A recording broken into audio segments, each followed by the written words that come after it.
Chin up, chin up. Everybody loves a happy face.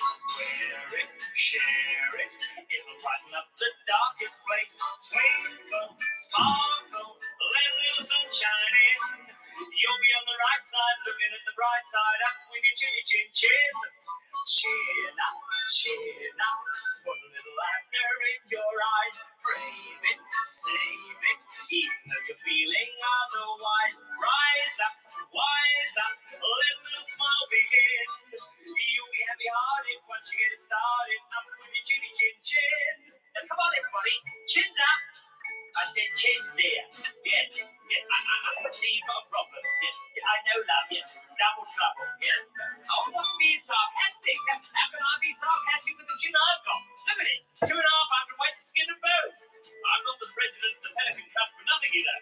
So look, if I can lift this, you can lift yours too. All right then? Stick it in the air and wave it about. Oh, chin up, chin up. Everybody loves a happy face. Wear it, share it. It'll brighten up the darkest place. Twinkle, sparkle, let a little sunshine in. You'll be on the right side, looking at the bright side. Up with a chinny chin chin. Chin down, get you down and turn round. Starting proud and thick. Sad your troubles double spin. Glad they burst like bubbles. Chin up, chin up. Every little time your spirits will chin up, chin up. Give your attitude an upward tilt. Twinkle, sparkle, let a little fun begin.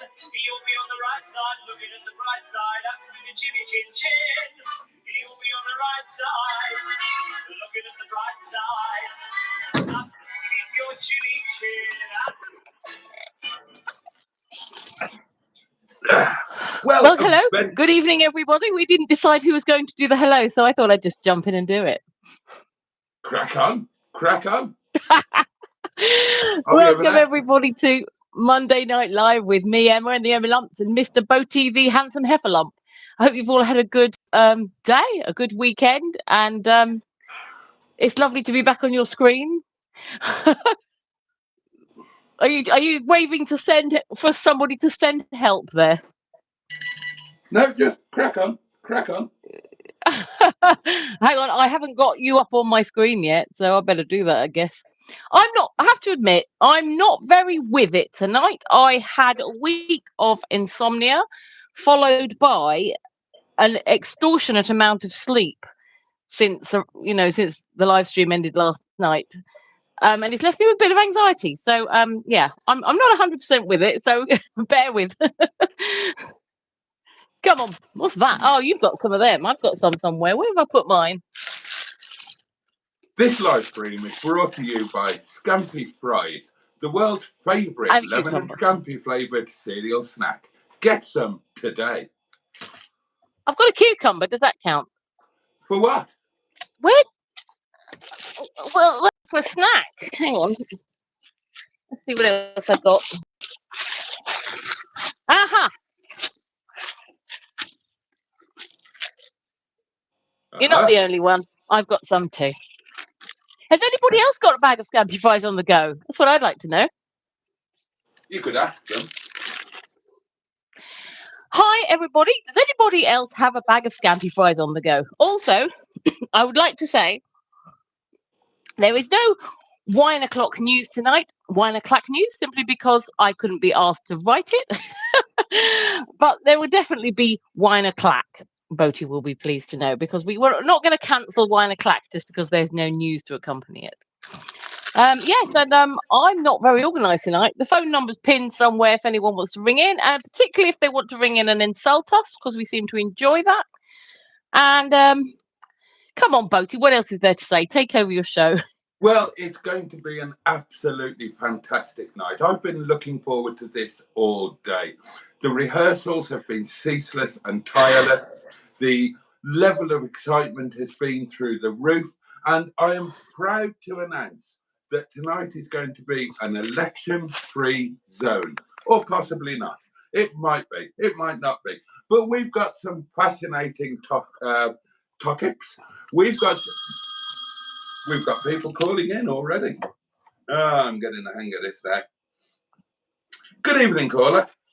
Good evening, dear sir. I recognise that voice. This is Mr. Stephen Parry from Port Sunlight in the Whittle. All together, please. 3, 2, 1. The Leisure. The Leisure Peninsula. Oh! Bit slow with your delivery there, M11. How are you No, today, it's because Mr. there's a slight Stephen delay. Parry? Splendid, thank you, sir. Excellent. I'm delighted to hear it. Have you had a good Monday? Yes, very good. How was you with your yard day today? It was unexpected. I had a bit of a surprise. When I got there, Neil and Sophie were there. They'd planned a surprise visit. Well, that was nice for you. Yeah, that was lovely. What did you have for lunch? Trying to go out today. Just a breakfast. Just a what? Just a breakfast, full English. Just a full English breakfast. And was that made by your good self, or were you out and about? From the local cafe. Ah, excellent, excellent. Oh, you can't beat a full English breakfast, can you? Well, that can be feature one, actually. What are the constituents for the perfect full English breakfast? We've probably done this one before, but... All right, thank you very much, sir. You want a wanker, and Emma needs to get the what do you call it, your special stuff for the cucumber. Mr. Boaty's pottering lube? Yes, that's what you need. That's what you need. Oh! Okay. Thank you for calling in. It's always a pleasure and never a chore. Catch you later. Thank you. Nice, sir. Well, there we are. There's our first phone Bye, call Mr. Parry. of tonight's doings, and I have been correctly identified as a winker. And it's about time we get on with some comments, isn't it? Who's with us tonight? Well, first cab off the rank, and this is exciting, darlings. It's none other than Jimmy Mighty Quinn. He's mighty. Jimmy! Who says, good evening, Boaty and Emma, and a very good evening to you. Peter P is with us and also says a very good evening, Emma and Boaty, and a very good evening to you. The lovely Sarah Parsons is here. The lovely Sarah P. Wave it in the air, wave it all about. Good evening, Jason and Emma, and all on the chat. The fantastic Mark Passad is here, says good evening, Boaty and Emma. Hello, chat. Matron has left a thing that I was supposed to pin, and I didn't do it. So I'll try and do it now, and it won't let me. Oh, it will. Right, yeah, that's done. So, good evening, Matron. The lovely Tracy is with us. Says good evening, all. Much better to have this earlier, she opines. And Tracy, I agree with you. The only reason that the other ones are later is because I don't get home from work in time. I have to fit these in around my hectic and busy work schedule, where I go to work for a very moderate amount of money, and I pretend to run a restaurant. Oh, what's that? Oh, don't get distracted by that. Be professional, dear boy. Be professional. Lord Stiff Upper Lip is here, says, hi, Pete. The lovely Trisha Alderman is right in our midst. She's right amongst us. She's right amongst us. And her lovely other half, Paul, might well be watching as well. And all of the wonderful members of our joint inner scrotum are with us tonight, and that's absolutely fantastic. I'm so excited. I'm literally on the verge of clutching my little tinkle, and I'm not ashamed to admit that. Not ashamed at all. In fact, I'm happy to share it with you. Barry's here, that guy from SETI Alpha 5, possibly with Karen. Hello all. I can't get used to this split screen thingy. Well, you'd be no good in a VW camper then, would you? Andrew Buttigieg, the lovely Ivor Spotty Butty, he's right amongst us. Oh, Karen is working, says Barry. I'm on me Jack Jones. Peter P has got a message for Emma, and he says, Emma's on the wonk. Yeah, Emma, I didn't think it really mattered, but let's make him happy. How's that? Is that better? Have you been sufficiently unwonked, Peter P? Do let us know. Sarah Parsons has been singing this song all day, and that's good old Bruce and Chin Up, of course. Evening matron, says Mark Passad. Chins up, one and all. Absolutely. Absolutely. I'm not having the best. Well, the day's been wonderful, thank God, because apart from the yard bit of the day, my day's been absolutely raving pants. So, yeah, but I haven't done any preparation. We're both in a really rubbish place. But hey, that is the point of these live streams and this community. We're here to cheer each other up, to virtually tickle each other, to virtually pleasure each other. Dare I say it? Well, I mean, I just have. Let it be said, and let it then not be unsaid. And then let's carry on with some comments. We've dealt with Emma being on the wonk. We've dealt with Sarah Parsons singing Bruce Forsyth all day. Don't forget, says Tracy, and this is important, to press the like button. And of course, we are incredibly grateful to anybody who's kind enough to press the like button. It takes but less than a second of your time. It takes much less time, for example, than it would take for you to send me a pie.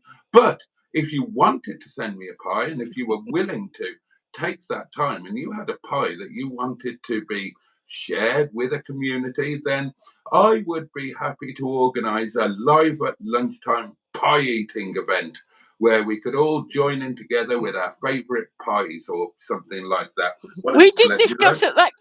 Didn't we discuss that could be a new Monday night feature where people send you a pie, but you felt it was a little bit too much like begging? But hey, yeah. I think it's a fun idea. So I Thank actually suggested that maybe they're not allowed to ring up and insult you unless they've already sent you a pie. And you said it would be an Apollo pie or something, didn't you? So that did happen. But the thing is, nobody would ring up. Nobody's going to send pies. No, if anybody wants to send Boaty a pie, please do, because I think it would be a fantastic Monday night feature. Can you even send a pie? How would that work? Well, it'd be a tinned pie, wouldn't it? Like Frey Bentos. Ah.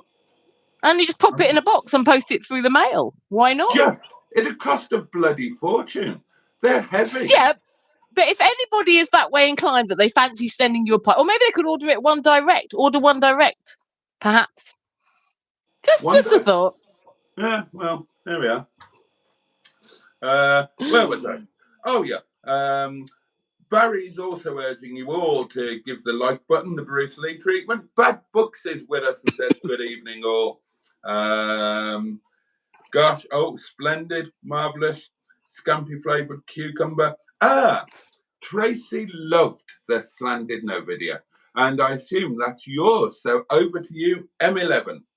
Well, thank you very much, Tracy. I don't know if anybody else has noticed I've put it up, but if they are interested, it's on my Disinterested Car Girl channel, so go and take a look. It is rather long, I'm afraid, so you may want to watch it in bits. I did consider splitting it up, and I thought, no, I want to keep it as the memory of the whole trip. So, yeah, it's over an hour and a half long. But thank you, Tracy, very much, and thanks for your comments on it. I will respond to all comments in due course. But, yes, thank you very much.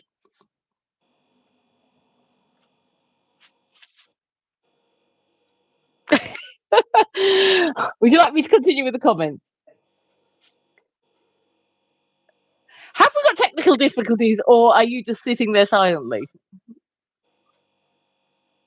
Right, you're sitting there silently. I'm going to take it that you're sitting there silently. You're like you're praying with that candle in front of you. You're praying. We've got somebody in the chat called Coles You. Don't know if you've ever heard of them before. No, and they're asking me. Well, they're asking me to say something, but I do believe that this is a common thing on live streams that people ask you to say things that make you look like an idiot. So I'm not sure whether I should say what they're asking me to say. And then Sharavan Kumar is here, sending 3 faces and 3 goats, just in case you want one. We could share them. Stratospherian is here, says, good evening to you two and chat. I watched half of your video from a trip, Emma. Well edited and enjoyable, though long in one go it is. Yes, sorry about that. We'll see the last part one of these days. Now hang on, there we go. My chat went a bit wonky there, but I think we're better now. Tracy says, Emma just had the flashing knobs. She's getting into her part already. The flashing knobs. Oh, she's been practicing. Do your Mimi LeBlanc again. That was very good. What that? Oh, Wendy. Yeah, Was that's that the one. it? Oh, Wendy. We were discussing that, because I said, if I have to be the fallen Madonna with the big boobies, that's just a painting. That's not a very interesting part. So Boaty said, oh, you could be one of the waitresses then.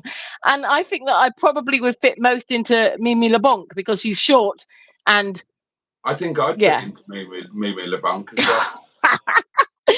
Well, she's living. Oh, Wendy. I wouldn't be able to be the tall, dark one because I don't look anything like her. We Anyway. should do themed live streams where we all we all take on a part. We all play a part of a thing like that. We could do Heidi High. We could do whatever that was called. Yeah. What was that one and called? when they ring up, they have to be in their part. Yes, they have to. They have to play a part, or they could choose for what part they want to be. What's it called? The one we were just talking about. Hello. That's it. Hello. We could do hello, Heidi High. We could do Dad's Army. Oh, that would be fun. Yep. We could do Carry On. We could do Carry On. On. Oh my goodness, yeah. Carry On live streaming. Yeah, this is a good idea. Yeah. Cool. Who would I be? What a lovely pair of hooters. Well, we've already got the matron. Who would I be though? Don't tell me I have to be Kenneth Williams. No, you can't be Kenneth Williams. I think Mr. Stephen Paddy from Port Sunlight on the Wirral, the Leisure Peninsula, would make a good Kenneth Williams. Ah, right. Well, I want to have a part. I don't want to be left out. You can have a part. You can be. Well, who would you like to be? Can I be Barbara Windsor? Because I've got the Emma lumps. Of course you can. Oh, thank you. Yes, all three of you could be Barbara Windsor. She had the Barbara lumps. Yeah, the Babs. The Babses. The Babbers. Peter P says the fallen Madonna with the big cuke. Pingu Concord said. Pingu Concord says, "Good evening, gorgeous Emma." Oh, and a teddy. No hellos for you. Jimmy Quinn is answering your question about the English breakfast. He says 3 sausages, 2 eggs, 3 slices of back smoked bacon, mushrooms, beans, fresh tomatoes, and toast. Oh, when I was visiting Boaty 2 days in a row, I had a very nice bacon butty for breakfast. It was very nice. Jimmy F500 says, I've watched the vid M in 3 stages, warts and all. I thought very relaxing. Oh, thank you very much. I do apologise for how long it is.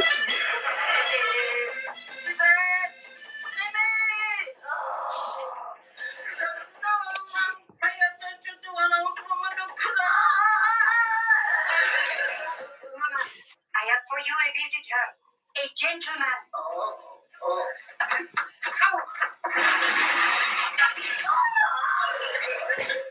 Shut up. Oh, there's no mention of the flashing nubs. The flashing nubs. The flashing nubs. Oh, and there. I'll keep looking. You keep looking while I read the comments out. Pingu Concord says, salutations, Mistress Tracy of Londium. Peter P says, unwonking has occurred. Well, I'm pleased that I made you happy with my unwonking skills, Peter P. He's also asking Andrew, Pingu Concord is asking Andrew if he's doing okay. R.C. Ronald McDonald says, oh, shut up. But I'm not going to. PC Ronald McDonald, isn't it? Yes, it is. I just decided to change his name. Yes, PC Ronald McDonald. Oh, he's telling us to shut up. Maybe he could play the part of the policeman in Hello, Hello. Yeah, good morning. Yes. Seeing as we have the PC in our midst. Yeah, he's just kissing outside the door.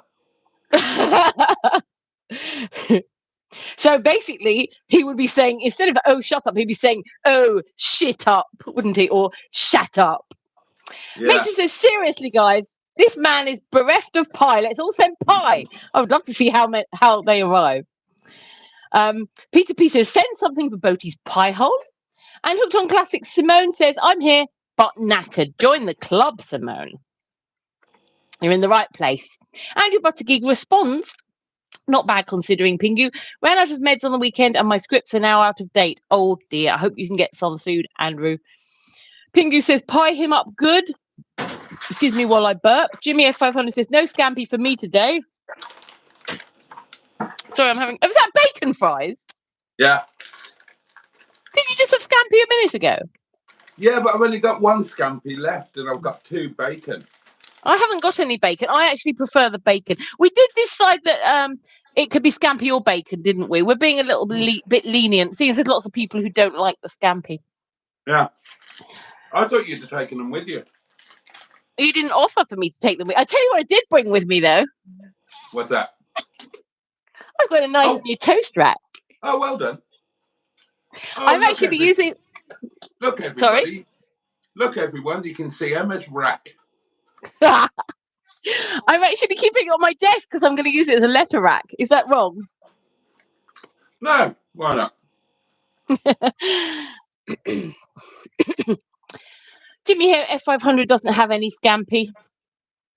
Peter P says Boaty and his 10p classic. Oh, I think people quite enjoyed watching you winning your lucky 10 pence, Boaty. Here it is.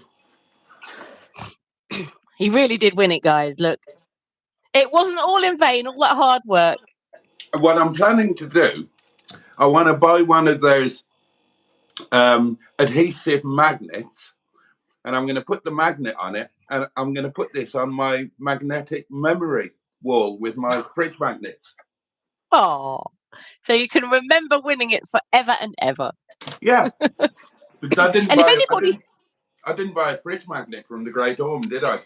So. Oh no! Oh, you should have got one from the gift shop. Oh, well, if anybody wants to see Boaty winning that 10 pence coin, they can on my video. With a little bit of keep promoting myself there. Andrew Buttigieg says, Emma, the bit on the train while you were sleeping looked so natural. Yes, I wasn't really asleep. Jimmy Mighty Quinn says, I buy pie and mush liquor from London and have it shipped to Norfolk overnight. Sounds interesting. Pingu Concord says, excellent Wales trip video, Emma. Watched it all today while recovering from an encounter with my dentist. Ouch. I hope it wasn't too painful. But in this day and age, oh my goodness, thank goodness you have a dentist. And thanks for the compliments on my video. Mr. Stephen Parry from Port Sunlight in the Wirral. The Leisure Peninsula. Oh.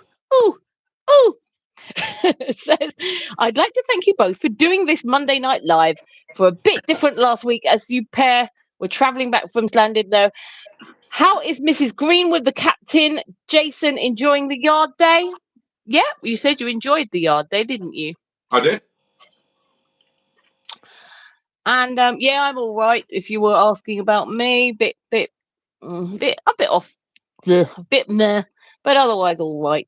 Trisha Alderman says, Emma, we watched your great Yarmouth video today. Littlest Lemon sure enjoyed the cars. Yes, he's absolute car fanatic, that boy. Which is good because at least he wasn't wandering around bored stiff. Matron says, I'm okay, thank you, Mr. Stephen Parry from Port Sunlight in the Wirral, the Leisure Peninsula. That guy from City Alpha 5 says, the cover art for my second book is done. Video tomorrow. We shall enjoy looking out for that. I will anyway. Be interested to see what the cover art is.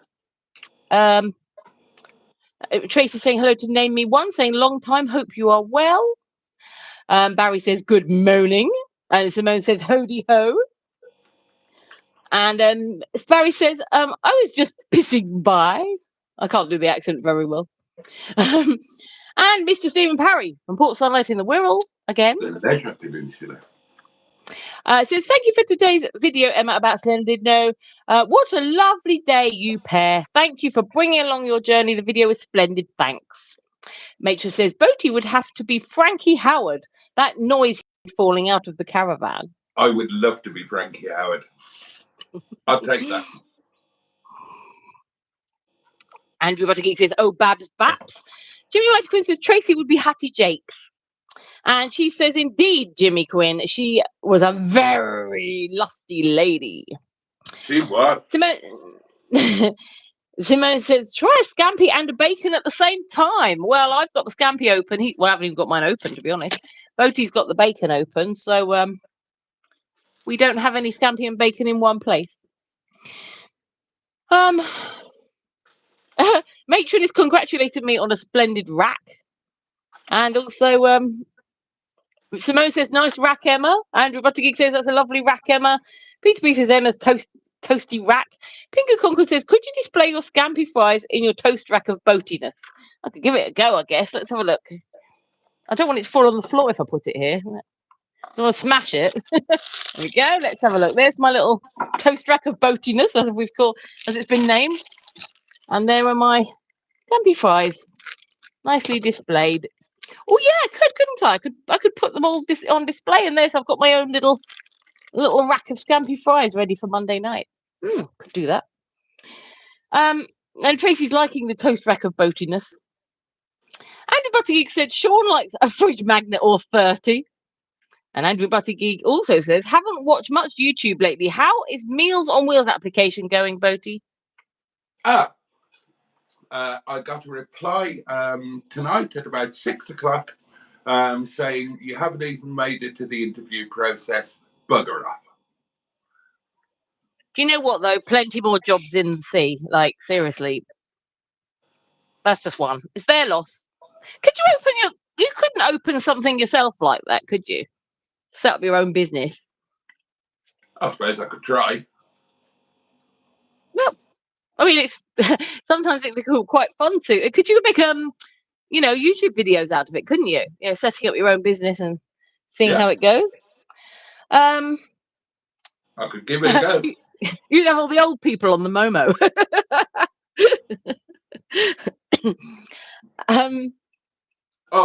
As you mentioned, Sean, I had a good old catch up on the phone for about an hour and a half, and he says hello to you all and sends his love. He's sorry that he's not around these days, but he's trying to make some lifestyle changes and get his sleep pattern a bit more back to normal. So yeah, he's not been popping in lately, but he is keeping up with all of you, and he has watched your videos, Emma. Oh, has he? Yeah. How does he know about them? Because through you. He knows about everything. He's a very well connected man. I just want to ask, my screen did something funny then. I don't know if it went, like it did the other night when you had a lot of wind. So hopefully we're not going to have technical difficulties again. It's back now and nobody's commented, nobody's mentioned it. So it may have been me, but I'll keep an eye on that. But yes, that's nice. Did he like my videos, did you say? Or did he not say? Oh, good. Does he want to collaborate with me? Can you mention me on his channel, please? Don't push it. I'm only teasing. You're bloody lucky to get me. Don't go punching above your weight. You're just worried that if I get, if he gets too into watching my videos and he wants to collaborate with me, and then he'll steal me away and I'll be doing co-hosting with him, and then you won't have me anymore. You're just worried that I'll be off chasing something better. Could always do a threesome. We'll do the next Wales video with him as well. We have agreed on our next Wales video. So, right. As soon as I can get the funds together, we know exactly what we're doing and where and how. We're talking about that today. Good. Nice to get it all planned. You can come if you want. I may do. We'll have to discuss where you're going, when, how, why.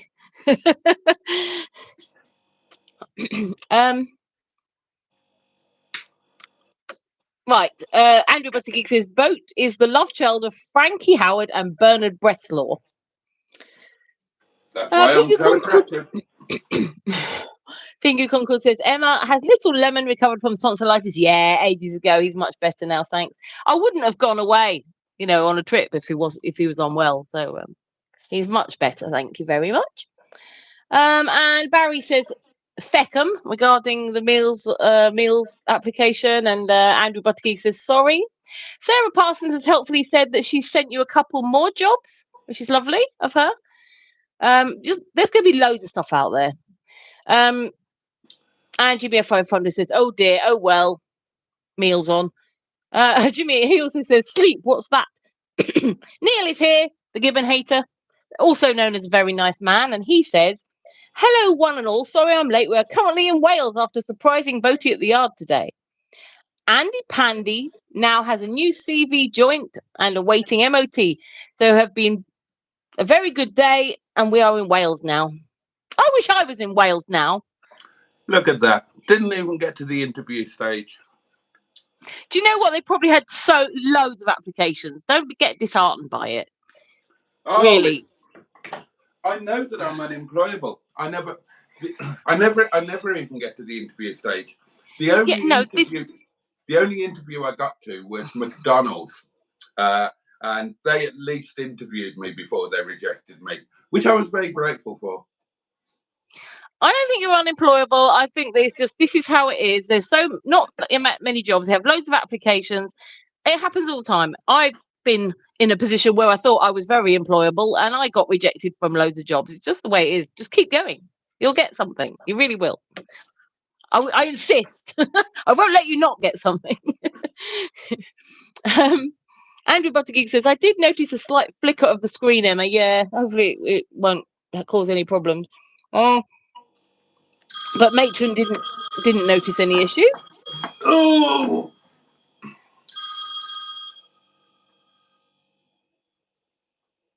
Good evening. Oh, sir. Was that the very nice man? I think so. Didn't sound like a very nice man.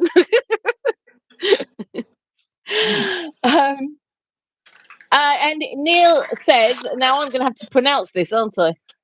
I know I've been to this place. He's in Llangollen. The place I've been. Yeah, well, how do you pronounce it? Sorry, let me get rid of my bacon fry.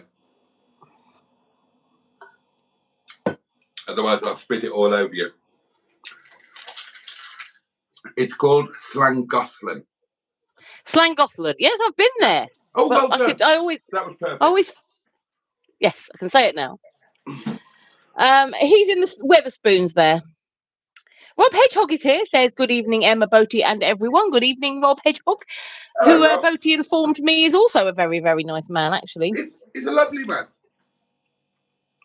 Matron is suggesting to visit Chainbridge and take photos for us, Neil, because that's where we went when we went there, Chainbridge. Well, why didn't you take your own bloody photos?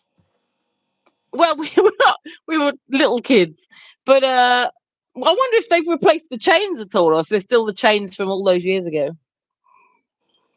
My parents were too scared to walk over it. Andy Brown is here and says, you tell him. Do we know Andy Brown? I don't think I do. I bet. But hi, Andy. He does say hi and good evening. So welcome, Andy Brown. I hope you're enjoying the live stream so far. Peter P would like photographs of Slang Gosselin. Mr. Stephen Parry from Port Sunlight in the Wirral. Do you know what I would like photos of? Neil told me today that Llangollen has got a very long pier, which came as a surprise to me, to be honest. So I would like to see photos of the very long pier. I don't even remember any pier being there at all. Maybe we walked in a different direction. Well, there wouldn't be a bloody pier, would there? It's 100 miles inland. Well, that's what I was thinking. I was thinking, I don't remember any seaside or anything. I remember lots of hills and woods and walks, but I don't remember, and pubs, because my parents loved to, pubs all the time, but I don't remember any beers. Do you know what Llangollen is most famous for? No. Llangollen is most famous for being where the world's greatest tenor, Luciano Pavarotti, launched his career. Okay. Right. Interesting. Thank you for that. And Not Mr. at all. Stephen Parry from Port Sunlight in the Wirral. Mr. Stephen Parry from Port Sunlight in the Wirral. The Leisure Peninsula. He says, sorry, Emma, I should tell myself off as I missed a video before it's landed. No, I will watch it tomorrow. Hope you'll forgive me, Emma. Oh, it's up to you what videos you watch. I'm not going to tell people off if they don't watch them. I like it if people do, but, it's completely up to you. I mean, the one before it, directly before it, is the Great Yarmouth Wheels Festival, which might not be everybody's cup of tea. It probably wouldn't be my cup of tea because I am the disinterested car girl, but I thought, it might be interesting. My little boy enjoyed it, so thought I'd film it for you all. Andy Brown says, no, lol, I'm a secret viewer. Oh, I love that. We've got a secret viewer. That sounds really, exciting and interesting. I would say tell me more, but if you're a secret viewer, you're not going to tell us more. But welcome, Andy. I like that the secret viewer has finally spoken out. Matron says, I see Boaty enjoying the bacon fries that he always said he hates. They are nice, innit? No, I don't like them. Wait, don't you? Not really, no. I love them. I really like them. Well, you should Matthew have taken Bean them. is here. Well, you didn't offer. I thought it was understood. I'm not going to just start taking things from your house if you haven't asked, if you haven't offered me. Oh, I'll just take this. I like this. I'll take this. I like to come home, got a suitcase full of stuff, and then you're looking for, where's my shampoo gone? Oh, I took it. I always do when I visit people. Andy Brown, I've read that one. Matthew Bean is here, laughing. And he's saying hello from Britain. He's put a British flag anyway. Hello, Matthew Bean. And Cucumber is here. Cucumber Kev says, hello, what is this channel about? Would you like to say what the channel is about? I've got a bloody clue. Well, anyway, Cucumber Kev, it's lovely to have you here. This channel is Boaty's channel, but I'm just guesting. Well, co-hosting on Monday nights. Usually we have a bit more of a structured show, but we're chilling tonight. But yeah, this is about Boaty, this interesting man who was sitting beside me but has now buggered off, and his world. Have a look at his videos, have a little look around his channel and see what you think. But yeah, live streams every night. He'll sit here and waffle at you until you fall asleep. So yeah, stick around, subscribe, like. It'll be fantastic. And if you'd like to see more of me, of course, you could go over to Disinterested Car Girl and have a look at the videos there, where you will also see videos of Boaty. And people are saying hi to Cucumber and Matthew. Andy Brown says Wigan has a pier. True. Just in case anyone wants to know. Apparently. I've never been there, but... And Pinky Concord says, Boaty, to get an interview for part-time basic delivery jobs, I used to edit my CV to suit. Yes, I do that. Removing my non-appropriate experience and degrees, etc. In other words, tell them what they want to hear. Yes, I went to interview skills workshop at the job centre, and they were telling me exactly that you basically should tailor your CV to suit, even add in things. So if you think there's particular skills that you've got that aren't on your CV that would be really, useful for the job you're applying for, chuck them in, take out the ones you don't need, just tailor it. They told me to do that, and it's a good idea. Matthew Bean is in Cornwall. Hi, Matthew, in Cornwall. Another place I've never been, actually, that's supposed to be very beautiful, Cornwall. I've never been there. Cornwall is lovely. Yeah. And he says, sup. Cucumber Kev says, the big un from Wigan. Matron says, Slangothlin is on the River Dee, and I doubt there's room for a pier. DJ Palsy Pierce here and said, I read Badinage's Bondage. Damn, old age sucks. Actually, when we were thinking of Badinage, Babble and Buffoonery, it took us, would you believe it took us a whole day to come up with that? And when Boaty suggested Badinage, I said, let's have that because it looks like bondage and it'll draw people in. So I'm glad people are thinking that it says that. Andrew Buttergeek says, fantastic idea, Pingu. Dumb yourself down to suit the role, so to speak. It's true. It works. It's a good idea. Matthew Bean says Scampi are best. Matthew Bean, stick around. This is the channel for you, definitely. Scampi fries are the snack, the official snack of Boaty's World, and cheap Aldi wine, Rioja, apparently is the official drink. Hey, you haven't had your wine-gasm tonight, Boaty. Oh God, it's not time yet, is it? Goodness me. Don't get premature on my ass. Oh, look, it feels later than it is. I am so hot as well for some reason. God, I didn't realise it was so early. Right. Yes. Neil Gibbons, the Gibbon hater, says, I'm not in... Will you stop saying this word I can't pronounce? Slangothlin. I'm in Slandidno. I'm not fluent in this Welsh bollocks. Took me a bit to get used to the signs. Yeah, he's in Slandidno, so he's saying the periods of. Yeah. Racism, blatant racism there from Neil, the Gibbon hater. Matron, sort him out. I'm not having that anti-Welsh sentiment here in my live stream. Neil, have a word with yourself, you great racist. I hear you're a racist now, Mr. Gibbon hater. Well, I think we should cut him a little bit of slack because, he says he's not, very clued up on Welsh bollocks, but he is very clued up on toasted todgers. So, we'll cut him a bit of slack. All he's clued up in. I mean, he can't work out how to turn a light on and off, and he doesn't know what town he's in. And he's a member of the Forced Emergency Service. God Almighty! I mean, imagine if you broke down in Llangollen and you said, "Hello, is that Neil? Yeah, it's Neil here. I've toasted my todger, mate. Hello, Neil. Unfortunately, I've broken down. Oh, don't you worry about that, mate. I'll sort you out, right? I know my way around the bloody car, mate. I'll get you sorted. Where am you? I'm in Llangollen. No problem, mate. That's the place with the pier and the cable cars, isn't it? I'll be there in 35 minutes, mate. You just sit tight, and if you are not in a safe place, get out of the car and sit on the grass verge so you don't get squashed by a big lorry.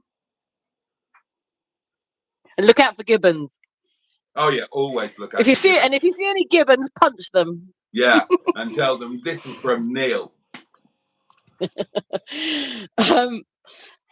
Excuse me, Barry Squatter has arrived. Excuse me a moment. And Barry Squatter says, there you are. Good evening. And a jolly good evening to you, Barry. It is nothing less than a sheer, verging on orgasmic delight to have you here with us. Now, don't you worry. You haven't missed a thing. We were just killing time until you got here. But now you're here. We can start properly. I have to say that Neil is now trying to cover himself by saying fecking spell checker. He's blaming the spell checker. Peter P says, tricky chaps, Welsh places. And Matron says, if anyone finds out what this channel is about, could they please tell us? And message or phone the man on the left, please. Andrew Buttergeek says, ARAF, Neil. That's all I know in Welsh. ARAF. Matron would like to know whereabouts in Cornwall Matthew Bean is, because she's been a few times. No pun intended. How did she know she's been a few times if she doesn't know where he is? No, she's been to Cornwall. Well, she didn't make that clear. Well, that's open to misinterpretation. No, I think it's very clear. Whereabouts in Cornwall? Been there a few times. Yeah, exactly. Well, she's been whereabouts in Cornwall? Yeah, whereabouts do you live? I've been there a few times. She didn't say where do you live. She didn't say where do you live. Okay, she said whereabouts in Cornwall.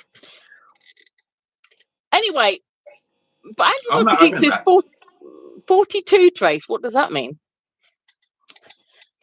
Right, Pinga Concord is suggesting you could be an Uber driver. You could park anywhere you want then. I think did you say that you couldn't become an Uber driver for some reason? I can't remember. Controversial. I haven't got a suitable car. And not far away from Newquay, said Matthew Bean. Andy Brown says, Can I just pick you up on your pronunciation there, please? Yeah. You pronounced it wrong. Okay. Thank you. Okay. Andy Brown says, add things that they can't check on. It's supposed to be pronounced Slangosselin.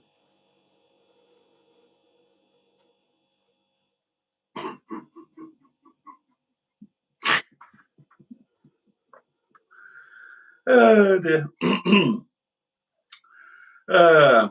Andy Brown says, add things they can't check.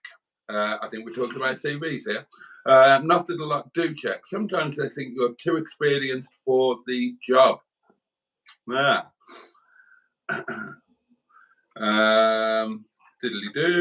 diddly-doo. Oh, matron's on the tannoy. Kneel to sick room, kneel to sick room. Matron requests your attendance immediately. Neil's in trouble. Neil's in trouble. Oh dear. Oh dear. Batman Rubin says, good evening, everybody. Hope you're all well. We hope you're Evening, well Batman. too.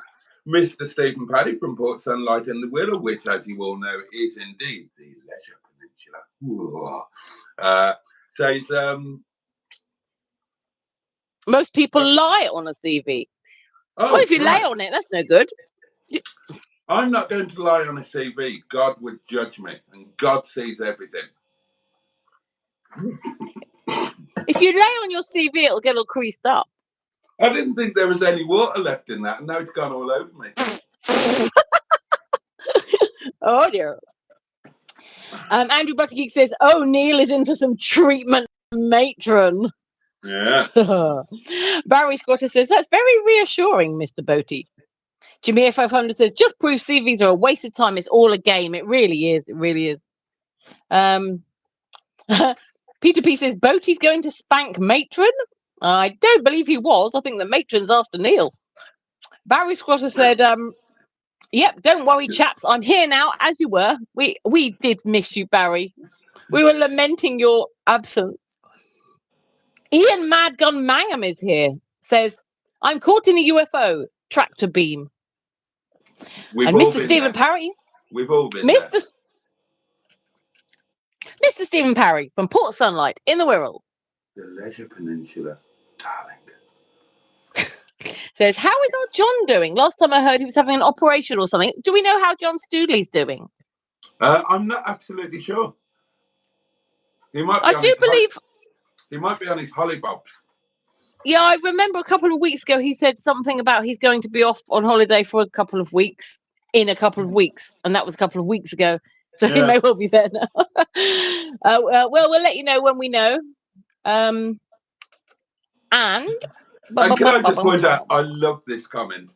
This follow-up comment from Ian Madgun Mangum, who had already let us know that he was caught in a UFO tractor beam. He goes on to say, they are beaming me up. Tell my mother I love her. Ian Madgun Mangum's mother, if you're watching, he does love you. Just in case he's watching. Burger Potato 3256 says, I am new here. And hi, Burger Potato. The interesting thing about that is presumably before Burger Potato 3256 came along, presumably there were already 3,255 Burger Potatoes. And he's gone to, and the poor sod, he must have been there for ages on YouTube going, right, I know what I'll be. I'll be Burger Potato, taken, bollocks. Burger Potato 1, bollocks. Burger Potato 2, shit. Burger Potato 3, arseholes. And then 4 days later, he's going, Burger Potato 2,694. Oh, you're kidding me. Come on. And then 2 weeks later, then he suddenly tries Burger Potato 3256. Yes. Yes. Yes. Yes. Yes. So, and then he's thought, right, now I've finally got a username. Let's see what live streams I can find. And he's come across yours. Yeah, well, that's his reward for all of his hard work, isn't it? Welcome, Burger Potato. I hope you enjoy the madhouse. Stick around, like, subscribe. Darling, in 10 minutes' time, everything's going to get a lot better or worse, depending on your point of view. Because in 10 minutes' time, the wine is getting opened. Oh, yes. The wine a clack wine. The wine a clack wine. It's the wine a the clack wine. wine. It's wine a clack time. I'll sing it for you at 11 Thank o'clock. you. Matron says God judges Boaty and makes him choke on his water. Yeah. Peter P is saying to Ian, have a nice trip. And Andrew Buttergeek says, yes, I haven't heard from John in a while. Hope he's doing okay. I have to say, he did send me a private message the other night. He seemed okay. I better not say what he said to me because it's, he might not want it broadcast, but he seemed okay.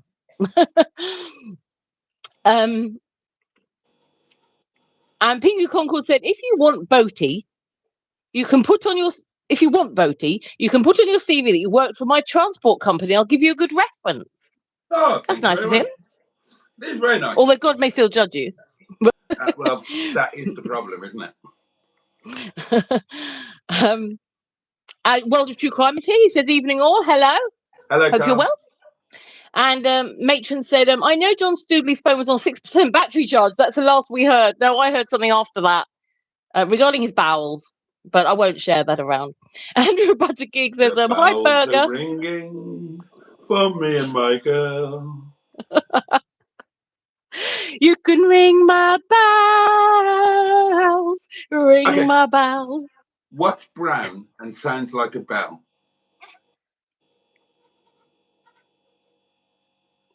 Tell us. Hey? I don't know. Tell us.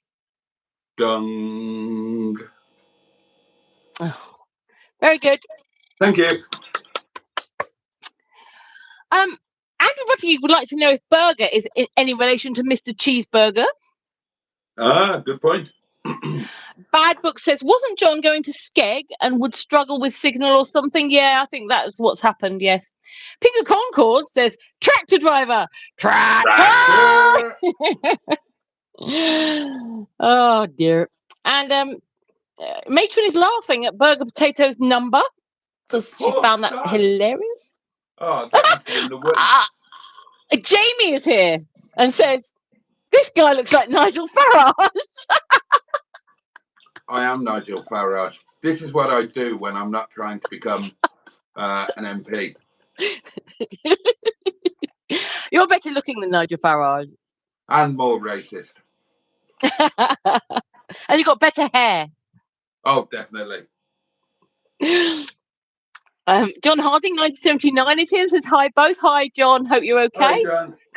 Have we got loads of people in tonight? We seem to have loads of new names. We should have, billions of people watching. The vertical live feed must be doing its thing. Yeah. It's a shame we're not on form tonight with our usual show because, I don't know. It's still good. We've still got a quality show no matter what. Oh, God, yeah. And the next hour is going to be amazing. Andrew Buttergeek says, Jamie, he is in a Nigel Farage tribute act. Why don't you do that as a job? What? A Nigel Farage tribute act? Yeah. Because I don't want to walk around the UK getting fucking things thrown at me. And everybody hating me even more than they already do. Mason says, hi, Jamie. You never see him in the same room as Farage. How odd. Yeah. People saying hi to John. Peter P says Farage is a Boaty tribute act. Exactly. Yeah. DJ Palsy P says someone went to a fancy dress party as an eyeball. He kept on jumping on everybody's back. When he got asked why he was doing that, he said it's good to keep an eye on everybody. John Harding is saying hello to everybody. Andy Brown says, you have brownie points with God for not selling the Freelander to a guy who wants a reliable motor. Good point. Yeah. Mr. Stephen Parry from Port Sunlight in the Wirral. The Leisure Peninsula. He says,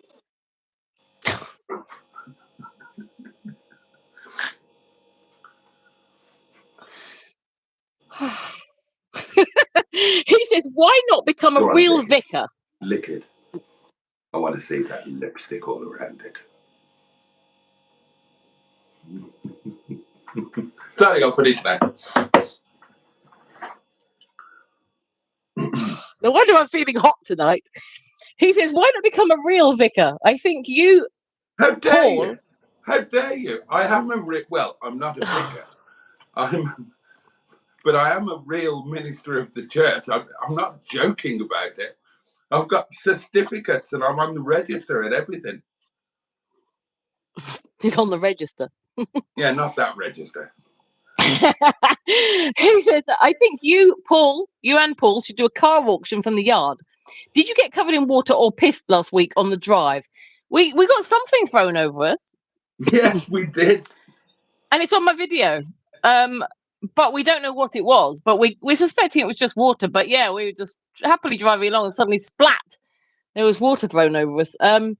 Why don't you do Nigel Farage's tribute act, but selling cars that way? You know, Nigel Farage sells cars. That could be fun. Because I don't want people throwing things at me or punching me. Okay, just an idea. Or what about, some people, including me when I first watched, thought you looked like Frankenfurter out of the Rocky Horror Show. You could dress up like him and sell cars. That might work. Could I not just put them on Facebook Marketplace like everybody else?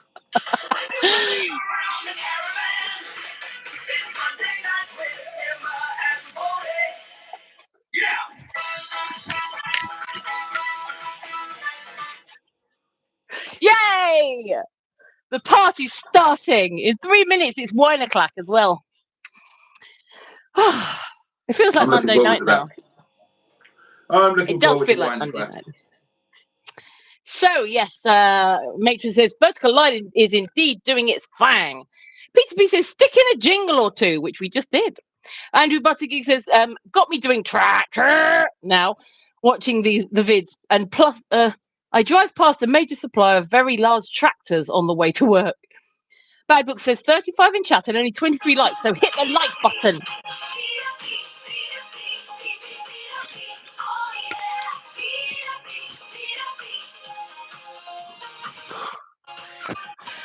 A nice little bit of appreciation for Peter P there. Peter P, the star of tonight's live stream. Oh, Matron's got pretzel butt again, by the way, after you were... Sorry about that. Yeah, sorry about that. Bad Book says, Jason, couldn't you... Andrew, I'm a funny buddy. I can't believe it's not funny. Bad Book says, Jason, couldn't you do weddings and funerals and bring a few extra quid in? Yeah, but if anybody booked me. Peter P says to Matron, pretzel butt must be an emoji when he gets monetized again. Oh, good show. Andrew Buttigieg says, hello, Boaty, got a new motor. No. Mr. Stephen Parry from Port Sunlight in the Wirral, the Leisure Peninsula. We've got to that point again, have we? He says, will Neil and Sophie take a trip down Anglesey? It's not far from Slandard now. Hope you have a lovely holiday. And Peter, Matron saying, indeed, Peter P, and merch. And Pinky Concord says, Boaty, have you applied for your dream job at the funeral directors? No. I think you could do pallbearing, but you're a bit tall to be a pallbearer. I am, yeah. Because that's quite flexible and quite easy to do, but to get into. I would love to work at a funeral directors. It really would be my dream job because I can do a really good solemn look. I can look really solemn. Do you want to see? Yeah, go on then. I want to see it.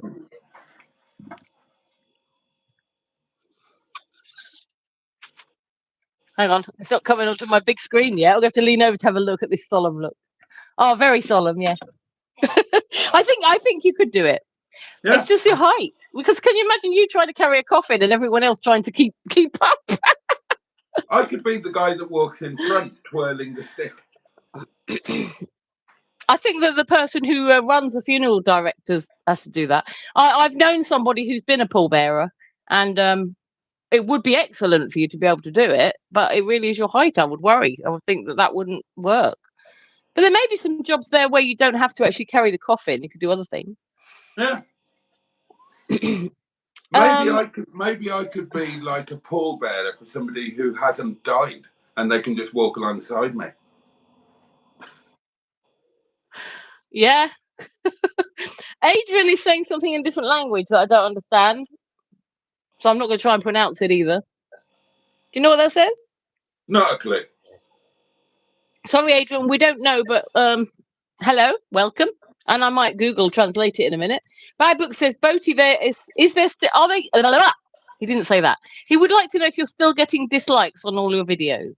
I'm not even looking. I'm just leaving YouTube to take care of it. And he, Andrew Buttigieg says, wow, my theme jingle. Thanks, everyone, Boaty. You're welcome, Andrew. Oh, wine o'clock. It's wine o'clock time. It's wine o'clock time. It's wine o'clock time. Hang on. There's no news tonight, guys. Oh, make something up. Hang on. Nasal Hair Award. The Willy Birthday Boogie. Squeak of the Week. Oh, here we are.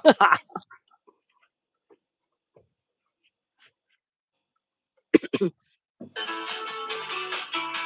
wine o'clock news. The wine o'clock news. It's the wine o'clock news. Oh, I tell you what we could have for the wine o'clock news. If I've still got it. Hold on. Good evening. My name's Emma Lemon, and this is the wine o'clock news. There is no news this week because Boaty and I went on holiday, and then we were knackered for the rest of the week, and so I couldn't be bothered writing any. Hold on.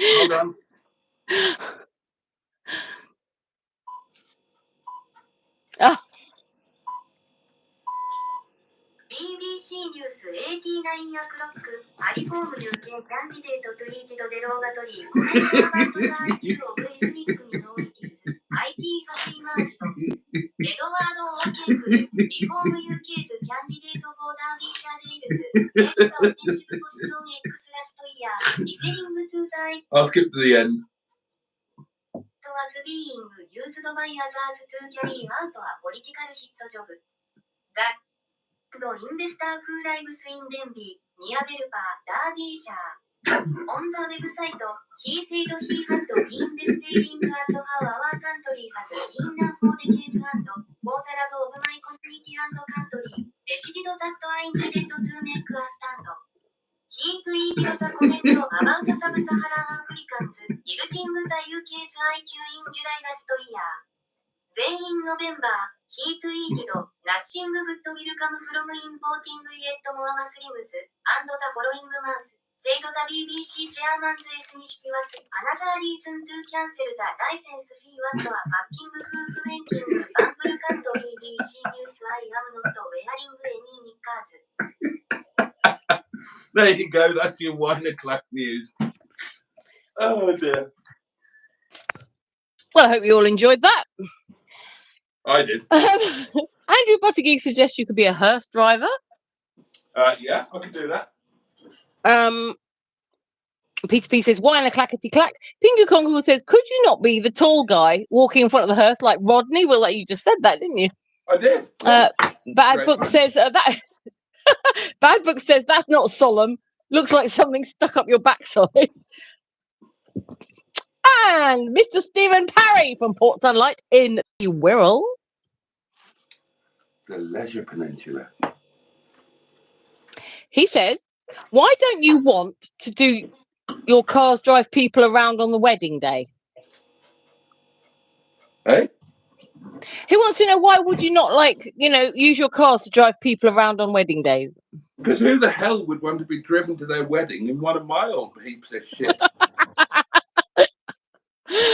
Okay. Peter P says, that's not Gollum, that's solemn. And Matron likes the idea of you twirling a stick. She's laughing like a majorette, she says. And she's translated the French or whatever it was. Apparently it says, I think you pissed off the lady. That's what the French person was saying. Not sure which lady you're supposed to have pissed off, but hey. That's not French. Well, whatever language that is. It's not French, but whatever it is, Tracy says she's translated and it says, I think you pissed off the lady. I speak French. That looks like pigeon. Tracy, what language was it that you found, that you looked at? Finger Concord says ambulance driver, non-emergency patient transporter jobs are always being advertised. I tell you what, Boaty, I've been told that there's a massive, massive, massive shortage of people to work in care homes. Is that an There option is. for you? No. Okay. For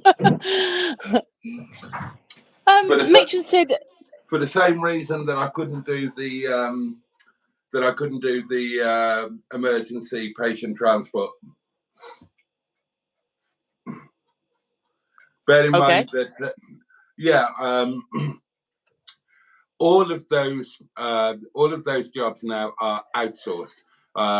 I used to work on the ambulances when they were in-house, when they were run by the NHS, and then it was outsourced to.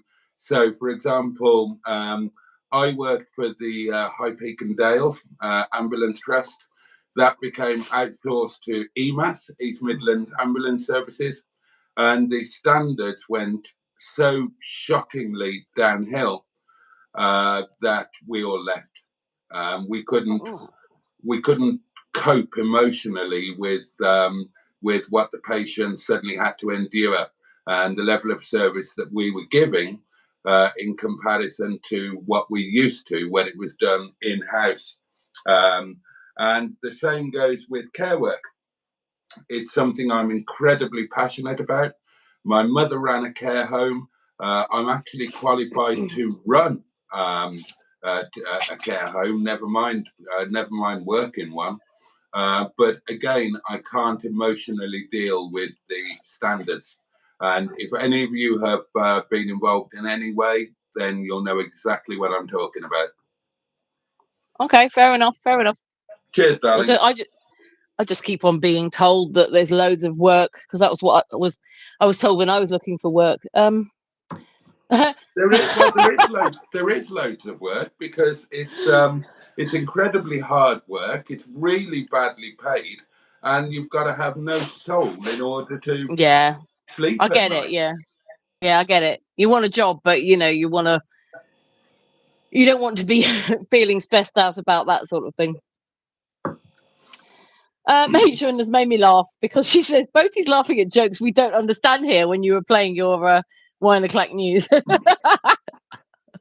The thing is that that's an AI generated. Now that is genuine BBC News. It was a story about the candidate for reform who had been disowned by the party, and it's the local chap here. He lives right near the restaurant. Absolute arsehole. But it was being read by a Japanese lady trying to read in English. And I just found it hilarious, because you could understand about one word in 20. But I know what she's supposed to be saying. Like, she called him a hoof-wanking bungle cunt. But it didn't come out right with a Japanese accent. And I love the fact that in the last sentence, where she said, "I'm not wearing any knickers," she sounded Indian. And Andrew Buttigieg says, "What filth did you get that poor lady to recite, Boaty?" It wasn't filth, it was genuine BBC News. Bad Book says, "I did pallbearing and car cleaning, student holiday. Great job." Andy Brown says Boaty needs another camera in his kitchen. You don't want to see what goes on in Boaty's kitchen. I was there last week and I saw what goes on in Boaty's kitchen. You don't want to see it. And I've got 6 cameras in here. How many more do I need? Yeah, but they can't see what's going on in your kitchen whenever you go off to the side. But last week, when you went to, you said you disappeared, and then I looked over and you were putting your pajamas on in the kitchen, and it was like, oh goodness me, they really don't want to see that. Although they could have done with seeing when you did a fart in the kitchen. That was hilarious, and it took you by surprise, and you leapt half a mile off the floor. So yeah. It would be an interesting insight. I got an insight into what goes on in Boaty's kitchen last week, and I've not been able to sleep all week because of it. Yeah, that's trauma for you. It's imprinted on my brain. Pingu Conquer says underscore. Mark Prasad said Boaty and Emma's badinage is a joy. Oh, thank you. Really always raises my spirits. Thank you both. That's really nice of him to say so, isn't it? It is. It's lovely, and you're more than welcome. It's literally our pleasure. Well, it is, and it's If so we weren't lovely to doing hear this, this. if we weren't doing this now, we would both be in a fog of anxiety and depression. It's true. So we've come on here, and you're cheering us up, and we hope you're cheering. We're cheering you up too. Matron apparently, it is the perfect time for Squeak of the Week. The perfect time, eh? Yeah. Right, Matron has spoken. If you want to explain Squeak of the Week, I will find the jingle. Each week we usually have lots of different features. We haven't actually run them this week because we're tired and fed up. But one of them is Squeak of the Week, where we choose a fart that has been particularly interesting, and we play it on air, and that person will win the Squeak of the Week, the Squeak of the Week award. Boaty, are you lining up the jingle or the actual squeak? The jingle. Okay, so we're going to play a little jingle to get you in the mood, and then Boaty will then play the fart that has been chosen by Matron. Matron is in charge of choosing which squeak has made it into the final. Oh, hang on, that's not right. And while Boaty's looking, I will introduce Matron. She is our live stream matron, Tracy. She's known as the Greenwood. You can see her with a little blue spanner. And she is here to look after you and to make sure that everybody behaves themselves. Oh, yeah, it's a squeak of the week.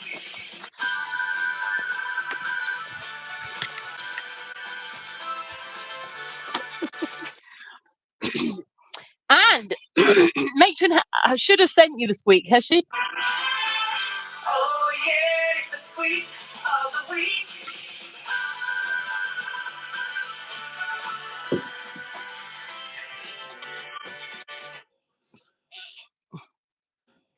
Would you like to hear a previous winner before we go to this week's winner? Oh, yes. Yes, so this is a previous winner of Squeak of the Week. Sounds like Boaty likes this one. Are you ready for the first? Yes, and it was real, and I didn't have to make a smell in the kitchen. Right. Okay, are we ready? Are we ready for the first? Yes, and it was real, and I didn't have to make a smell in the kitchen. There we go. So that's what the new Squeak of the Week is going to have to beat. Now, let me get to... Right. I wasn't very impressed by that one. It wasn't very good, was it? Right. Are you ready for this week's Squeak of the Week winner? I am. Okay. I'm sure they are too. Here we go.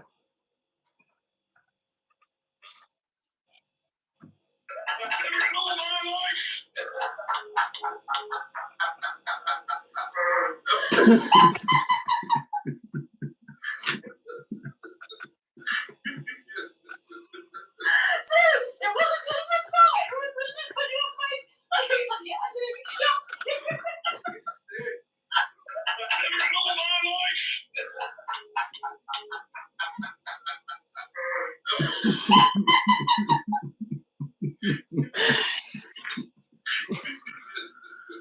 Well, there you are, darlings. That is tonight's Squeak of the Week winner.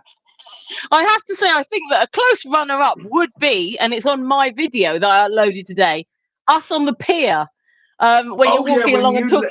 When you let go with that great big flabby woof woof, and that group of lads turned round and applauded you. That was a horrendous one, and it stank.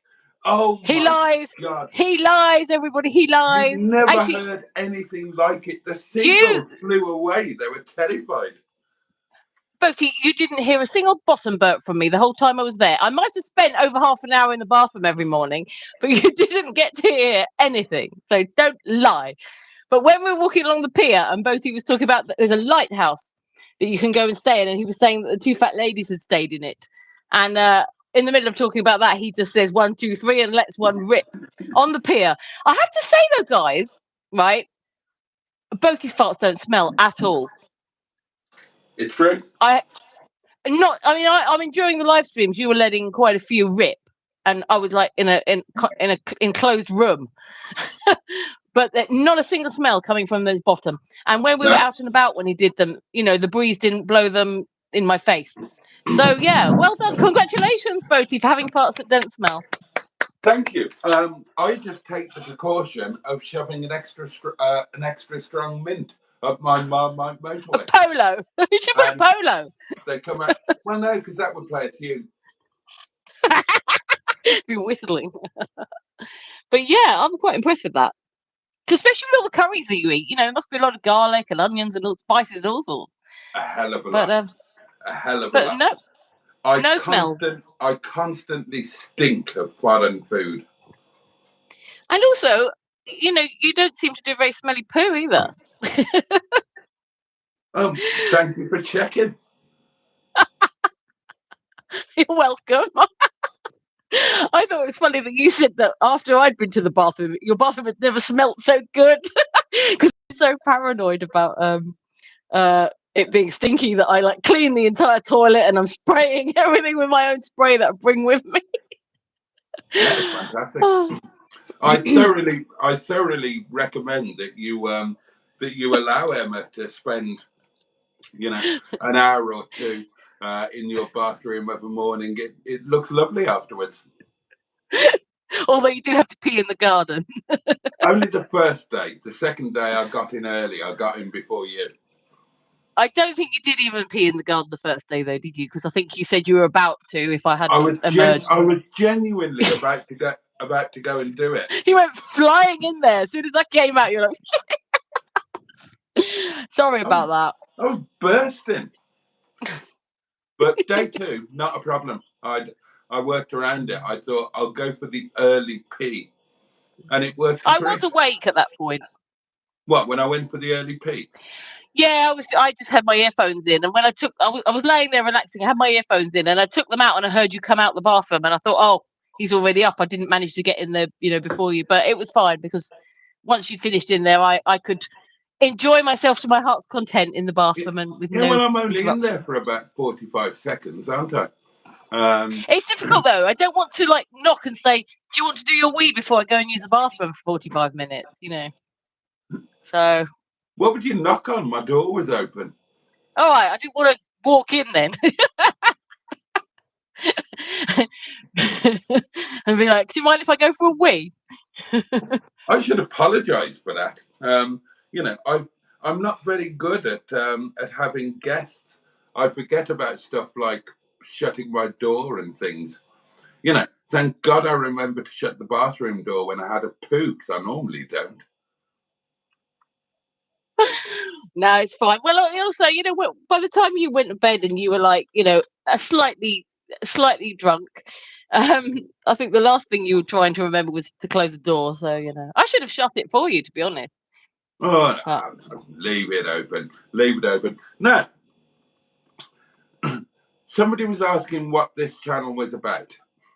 Now, I can't answer that, but what I can tell you, this will give you an insight into the doings of my channel.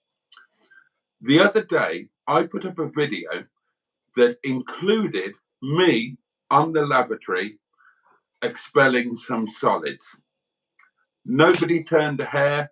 Nobody mentioned it. Nobody said, what the hell was that? Not a thing. Everybody just said, yeah, good video as usual. Didn't bother anybody. There you go. I must have missed that. Did you seriously do that? Yeah, naked as a baby. No, you did. I did. Right, somebody tell her. I didn't see it. I must have missed that one, if you did. Right. Somebody here will have seen it. You tell them. Shall I read some comments till we get to that bit? Yeah, go for it. Tracy said that language was Romanian that she translated. Oh, okay. And she says she loved the underscore thing. Jimmy F500 said, my sis this is Jimmy F500. My sis is getting married next week. I'm all suited and booted up for it, dressed like a dog's dinner. I'll ask if she can book you to drive her, Boaty. Right, yeah, okay. Andrew Buttigieg says privatisation of the aged care sector here has fecked things up. Dad was in 2 different care homes. The first one was a dump, and the second one was good, costly. Yep. Bad Book says Squeak of the week is Boaty's trouser trumpet. Mr. Correct. Stephen Parry from Port Sunlight in the Wirral. The Leisure Peninsula, past the loop. He says, Jason serious events about this one upcoming school proms. You could advertise now. You have sports cars. Try it, old chap. So yeah, he's suggesting with things like proms, they want, you know, people driven around in posh cars. That's something you could try and do yourself. I haven't got any posh cars. I've got a couple but you're of minge bag. They wouldn't get there. They'd probably break down. We didn't break down. No, we did very well. But can you imagine that? Yeah. I'm going to have to stop a minute because the coolant is leaking and I've got a partially functional alternator. And Yeah. couldn't quite. And that disinterested car girl has just learnt that language because I wouldn't have known what that was a week ago.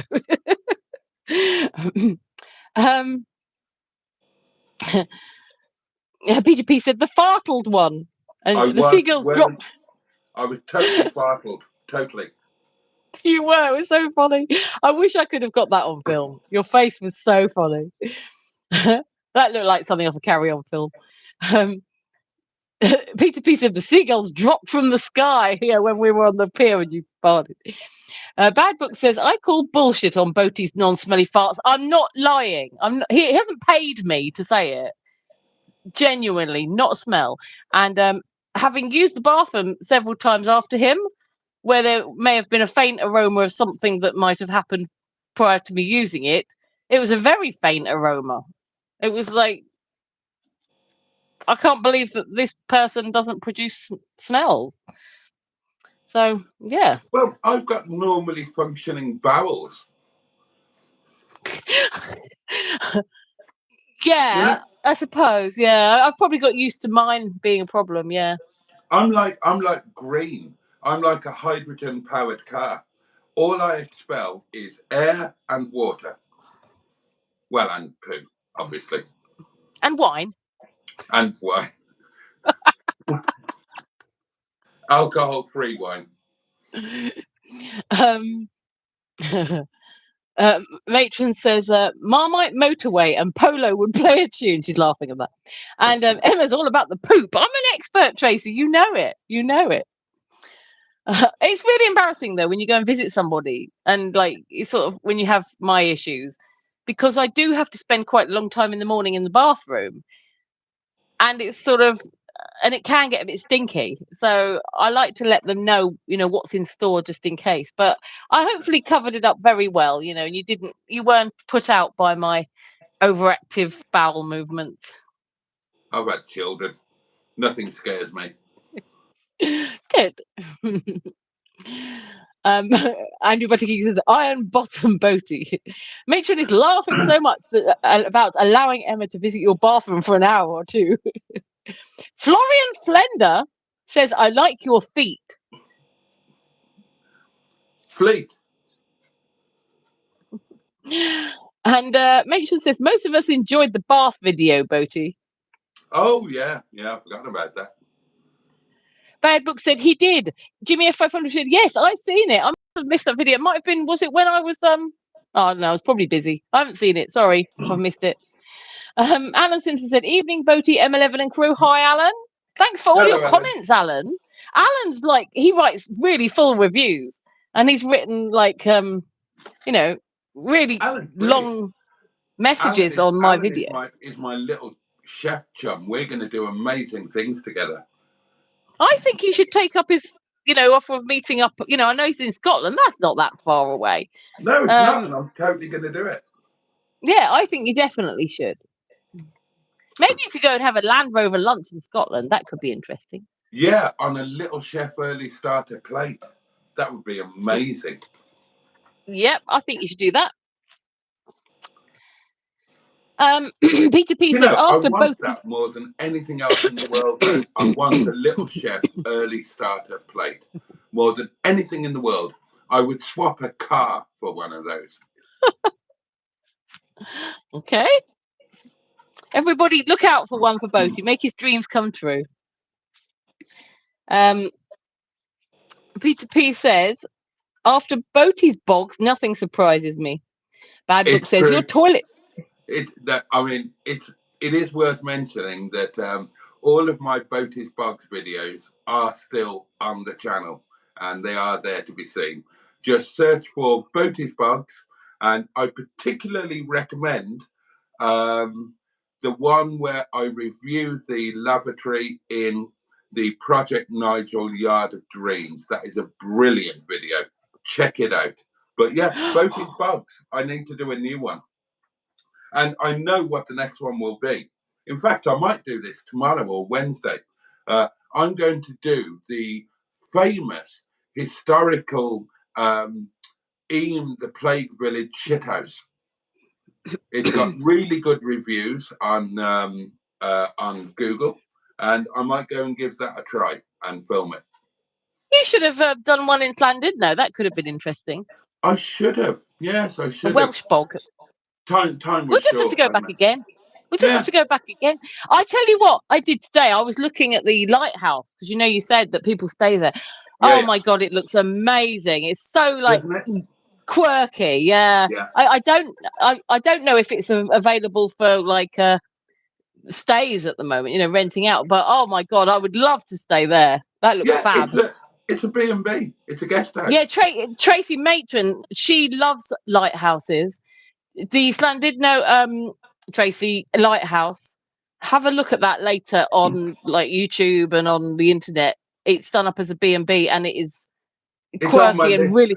I wanted to go there and stay for years and years and years. I'll make it happen one day when I become less poor. And the view from that bit at the top, when you can sit out and look out over the sea, oh my God, it looked fantastic. Yeah. And it's really nice. When you said it's done up as a B&B, I imagined it being standard, like standard rooms, but it's really quirky, really interesting. I like things like that. And we drove past it, didn't we? We drove right past it. Yeah, I couldn't see though, even with my camera hooked up on my stick, I couldn't catch it, couldn't see it. Yeah, that's because by that time we'd gone past the driveway down to it. If you'd looked to your right a bit earlier, you would have seen it. Oh well, but yeah, one day, stay there one day. Well, when our channels become massive and we become huge, we'll go there and we'll make a whole video about it, a whole film. Yeah, and then we'll become famous, and everybody will want to stay there because they'll be thinking, Emma and Boaty have stayed here. In fact, I've seen people saying now that when they next time they walk along the pier in Llandudno, they'll be thinking Emma and Boaty were here. Yeah. I love that thought. Do you know what? I realised after last Monday, just how much I love Llandudno. And now I kind of want to go there every Monday. Oh, well, you can. I do. Mustard might miss you at the yard. Every other Monday then, or every other Monday during summer, or once a month during summer, or something like that. It's just such a fabulous place. And it's close enough to get to. I don't need to stay in a hotel. We should make it a community thing, like Scampi Fries is a community snack. I think that of a Monday, we should all bugger off to Llandudno together. It's a bit far for me to come every Monday. No, it was a lovely place. I agree.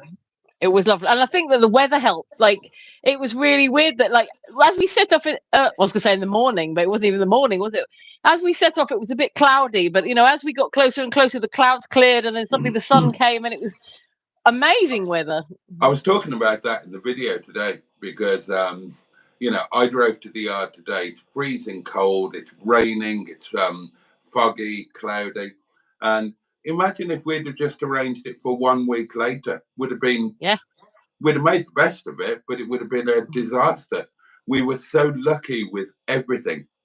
The gods blessed us with last Monday and Tuesday, and they were wonderful. And thank you again for them.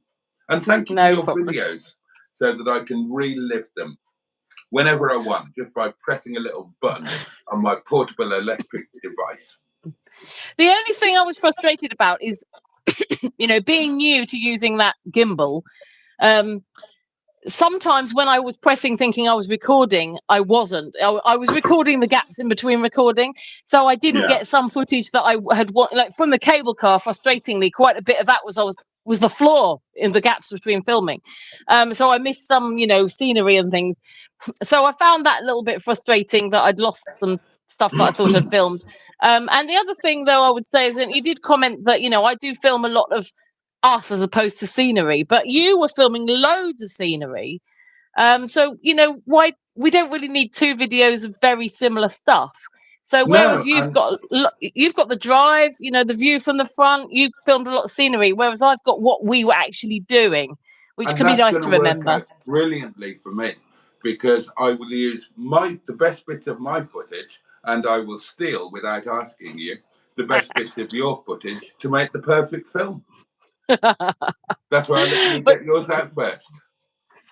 but I think that is, like, you know, quite nice, because then we're making different videos.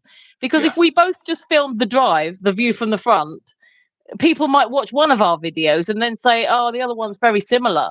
There's Yeah. no point watching it. So, you know, I know that you said, gosh, you're as bad as Captain Mustard. You think people want to see us.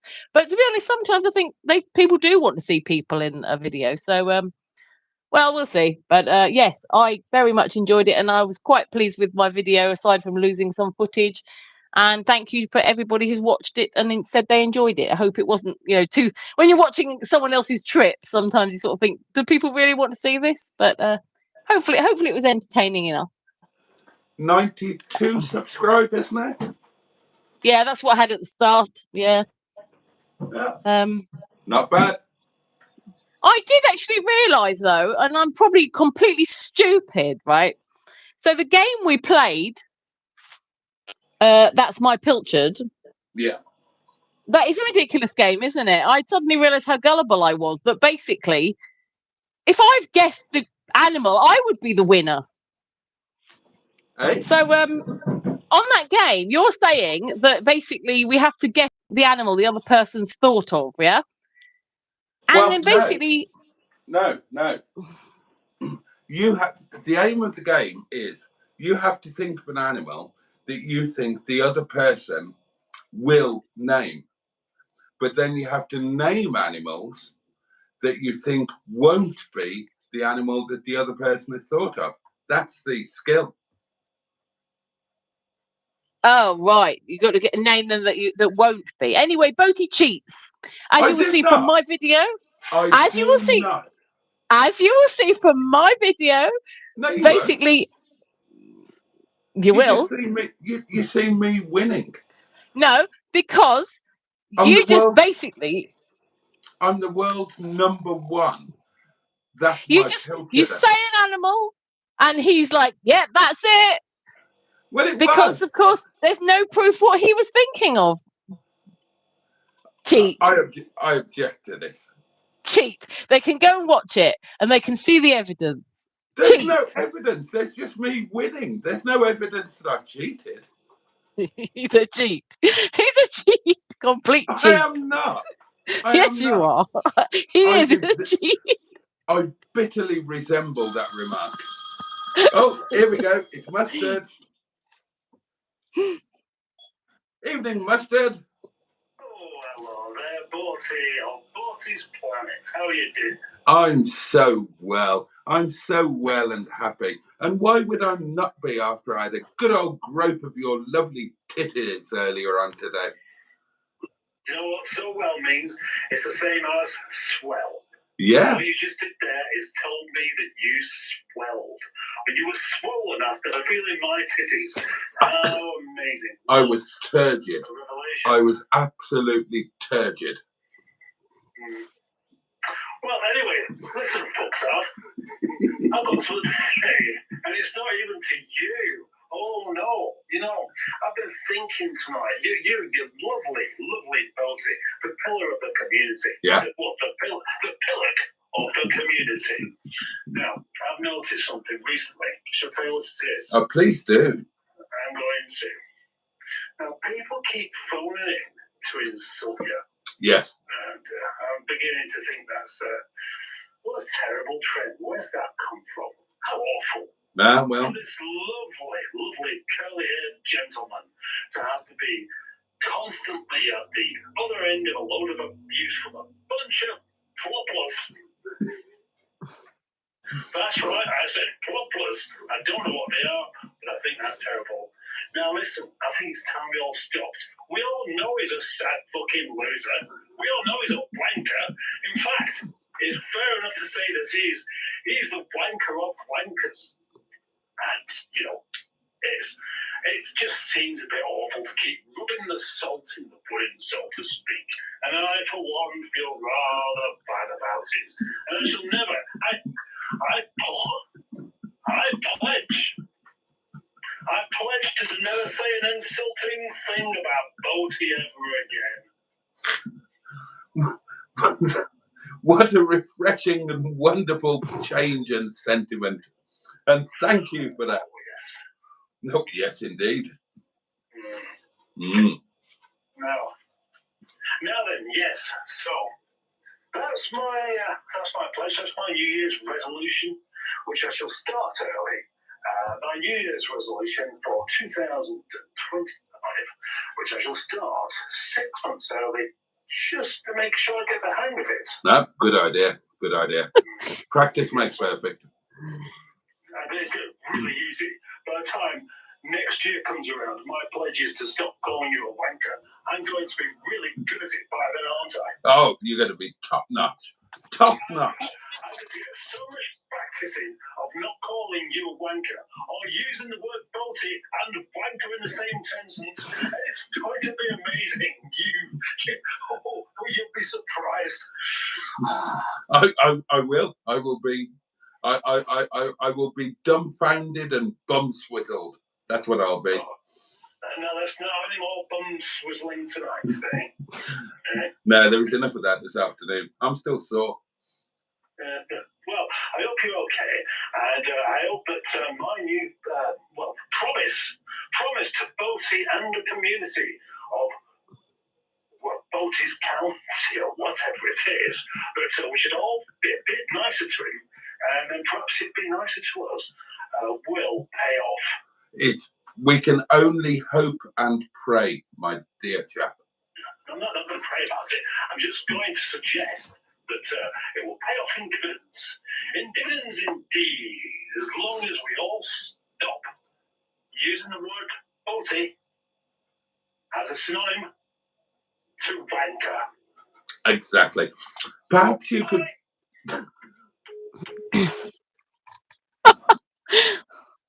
And that, of course, was Captain Mustard. How's that going to work if he's promising never to beast you again? How's Mustard Beast Boaty going to work? Well, that's next year. He'll have forgotten about it by then.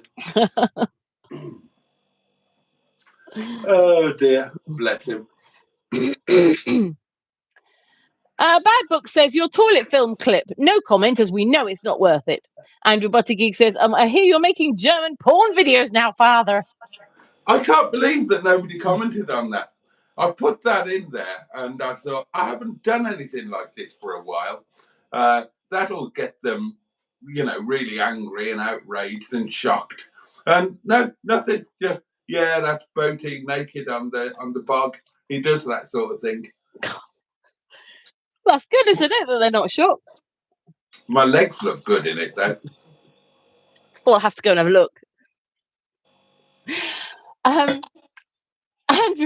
Peter P says, I bet the videos are poo. Dylan is here and said, you sound like those new people. We sound like new people, apparently. What, the Labour Party? We probably do. Alan Simpson says, maybe Momo makes for magic farts. Stratosphere says, Latrines Monday Night Live. I don't know what that means. Latrines, lavatories, yeah. Military lavatories. Okay, right. Pocahontas 100 said, saw the toilet clip, Boaty. I think you need to get some sun on those pins. Now, that is a fair point. My legs are whiter than a ghost. Alan Simpson says, I can provide the plates for the occasion. It would be an honour. Oh, I forgot. Yeah, for the Land Rover lunch. That would be brilliant. Oh, yes. Oh, 3, yes, 2, 1. with your little chef plate. Oh, Oh, that was a bit of a game changer. Ah, Oh, he could provide your little chef plates for your Land yeah, Rover lunch. You've got to do that, and in Scotland as well would be lovely. You get some lovely views. yeah. I I haven't love the been way to Scotland for years. I love the way I just ignored the fart there and continued. I think that would be fair. You've got to make this one happen. Don't tell me that was a smelly one. No, I'm just waving my willy around the caravan. Oh, that's all right then, because it's Monday night with Emma and Boaty. Yeah. And Matron says, I would love to stay in a lighthouse. I only got married in one, not stayed in one. Oh, this one, Tracy, that I'm talking about, you need to look it up. It is amazing. Peter P said, will you draw tits on that lighthouse as well, Boaty? I did not draw the tits on Talacra Lighthouse. They were already there. I don't believe Boaty drew them on because he likes small ones, so he would have drawn them a lot smaller. Exactly. Oh, hello. Telephone. Good evening.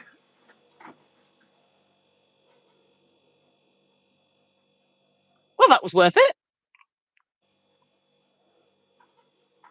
Best caller of the night. The sound of silence. In restless dreams I walk alone.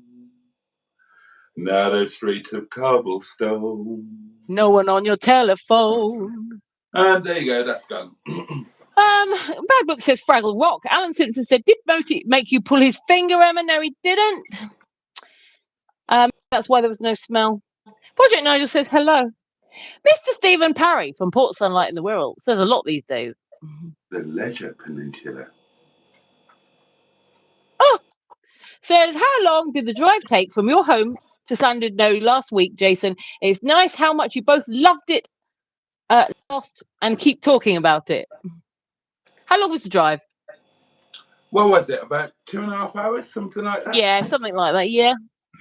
Yeah, we did. We enjoyed it. Well, yeah, we keep talking about it because it was such a good day. I loved it.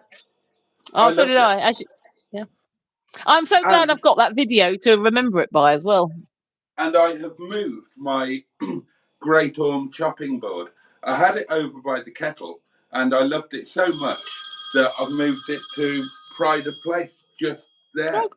Even though it doesn't entirely go, I don't care. I just love it. Good evening. I think you and Mustard are a pair of tossers. It's a fair opinion. Was that Jimmy Quinn? Was that Jimmy Quinn? Sounded like a fair bet. I'm loving my clack. My clack is hanging on my wall now in my middle room. In the middle room. The picture. It looks fabulous. I like a lot of. Looks fabulous. Thank you for the compliments on my clack positioning. Sure. I love to have my walls covered in all sorts of things that bring me memories. And yes, I found a spot and place it on my wall. So now, yes, I can enjoy my clack whenever the mood takes me. Backline said, my old Asda delivery driver said he was getting a new job because no one talks to me. I asked where he was heading and he said, work in a funeral directors. I don't think he thought it through.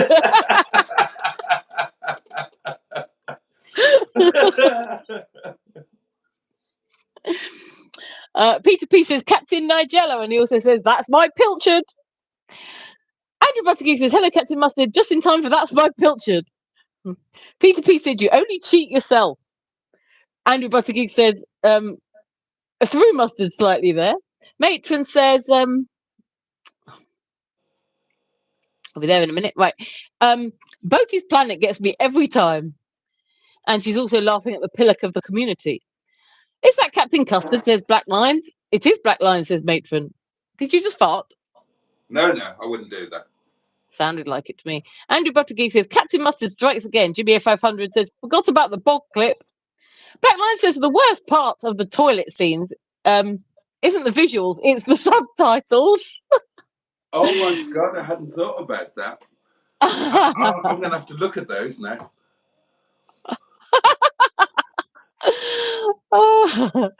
Andrew Buttergeek says, subtitles, Black Lines, no spoilers.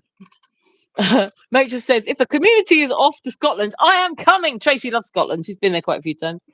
Peter Well, P no, says, she's going to have an orgasm if we go, which is nice, I suppose. Well, so what she said? Oh, coming. Oh, right, yeah. Oh, it's Tracy. That happens easily with Tracy. Everything does it? sets her off. Yeah, Right. she's easily set off. Okay, that Except, must be you know what I nice. mean? Yeah, except the winegasm. Not the winegasm. Mr. Stephen Parry noises. They set her pretzel off. Peter P says, let your legs bask in the garden. Well, this is what you were saying if you had like a van, didn't you? Like when we were parked up there having Land Rover lunch. The thought of just laying there, like, and then just being able to just lay there naked with the sun beating into your van must be fantastic. Although people driving past might get a bit shocked. If anybody wants to swap a fleet of elderly MG Rovers for a camper van, let me know. I'm up for it. I think I would love to see you get a camper van, and do videos, live streams, and all sorts from that, all over the country. I think that would be really interesting. So you have to get one. I'm insisting you get one. I would genuinely love one. I would genuinely love one. And that was my plan after Chinese Madam. But the pandemic just made it not financially viable. I love those. I don't know what they're called because I don't know about cars. But what are those like old-fashioned little vans called? That have the white on the top and the blue or green at the bottom, and then you put really fancy curtains in them. What are they called? Oh, like the VW combis. The That's split it. screen. Yeah. If that's what. VW rings a bell. I love them. I'd love if I could drive. That's what I would love, and do it all out kind of like funky and retro. And I'd love that. Stupidly expensive. Yeah, we saw a few of them in Yarmouth. They're car like show. 30. They're like 30 or 40 or 50 grand now, something like that. Oh. And they're terrible things to drive. Really awful. See, that's coming from me. It's just the aesthetics for me, isn't it? Oh yeah, that's why they're worth so much money. Everybody else feels the same way. In fact, I'd love to have one just parked in my garden for guests. I'd love it to be like, I've got somebody coming over to stay. They can stay in the van in the garden. I'd love that. Cool thing. Yeah, cool thing. But yeah, you need to get one because I'd like to see all the videos from that. If my YouTube channel ever takes off and I actually get some money behind me, and we're not talking about a lot of money, probably 3, 4, 5 grand, something like that. The first thing I will do will be to buy a camper van. And that is what I will do. I would love to do it. And honestly, if I could swap my cars for a camper van tomorrow, I would do it like that. I just think that it gives you so much freedom then to go everywhere and to stay wherever you want for as long as you wanted to stay there. Yeah. And, it opens up a whole load of new videos and all sorts you could do. Be fun. Yeah. And then, of course, you could go and stay near the people in the community. So then you do more videos meeting up with the community. Totally. Lunches. Totally. I would love to see that. That's your mission. That's something to keep you going, is that dream, mister. And I would absolutely love to do it. I would be very happy seeing out the rest of my days doing just exactly that. Genuinely, I would adore it. That is something to keep you going for if you ever are in a situation where, your home is put into jeopardy. That's something to keep you going, isn't it? I'd bloody give my home up if I could do that. Well, that's what I'm saying. So sometimes if you need to turn the things that are a little bit worrying into something like, okay, well, if the worst happens, this is a positive thing I can do. That's what I do. That's the advice I would give to anybody. If anybody is ever in a difficult situation, is to actually think, right, what can I do to turn this situation around? Okay, it could be a life-changing situation, but what can I do to make it a dream instead of a tragedy? And that, what we've just said there is a fantastic dream to have. So keep that dream. On that subject, that's how I ended up here. I told you in the live stream last night or the night before that after my divorce, I moved into a place, private rented, spent too much money on it to try and get it nice and livable. and I was evicted from there because I made it too nice, and the landlord's friends wanted to move in. So I was evicted after only 5 months, and that really sent me into a downward spiral. I remember the day that I got that email from the letting agency. I was down anyway because I was on a dad day. My dad was still alive, and I was working 100-hour weeks at Sainsbury's. And the reason, but I was doing 13, 14-hour days so that I could have a day off. And on my day off, I had to drive 250 miles to get to Dad, to clean his place from top to bottom, to do all of his shopping, to deliver laundry, take away laundry, listen to him telling me how he wished he was dead, all of that sort of thing. It was a really terribly difficult time for me, and it was on one of those days that I got the email, and I was still semi-involved with Radio Wales, and I got that email. I was down at Dad's. It was like 11 o'clock in the morning, and I got a phone call from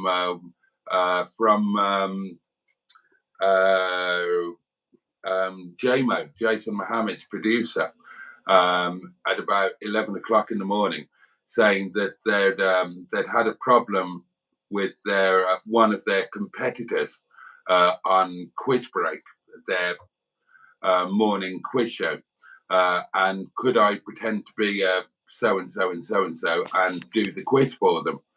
And I did it, and it was funny.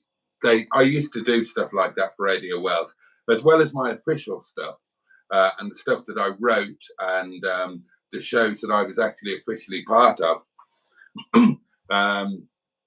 If you ever listen to Radio Wales and you listen to a lot of if the call-in shows were quiet or they didn't have a quiz contestant or anything like that, then I was their go-to person, and I would have to ring in or sometimes appear in person and be a different personality, you know.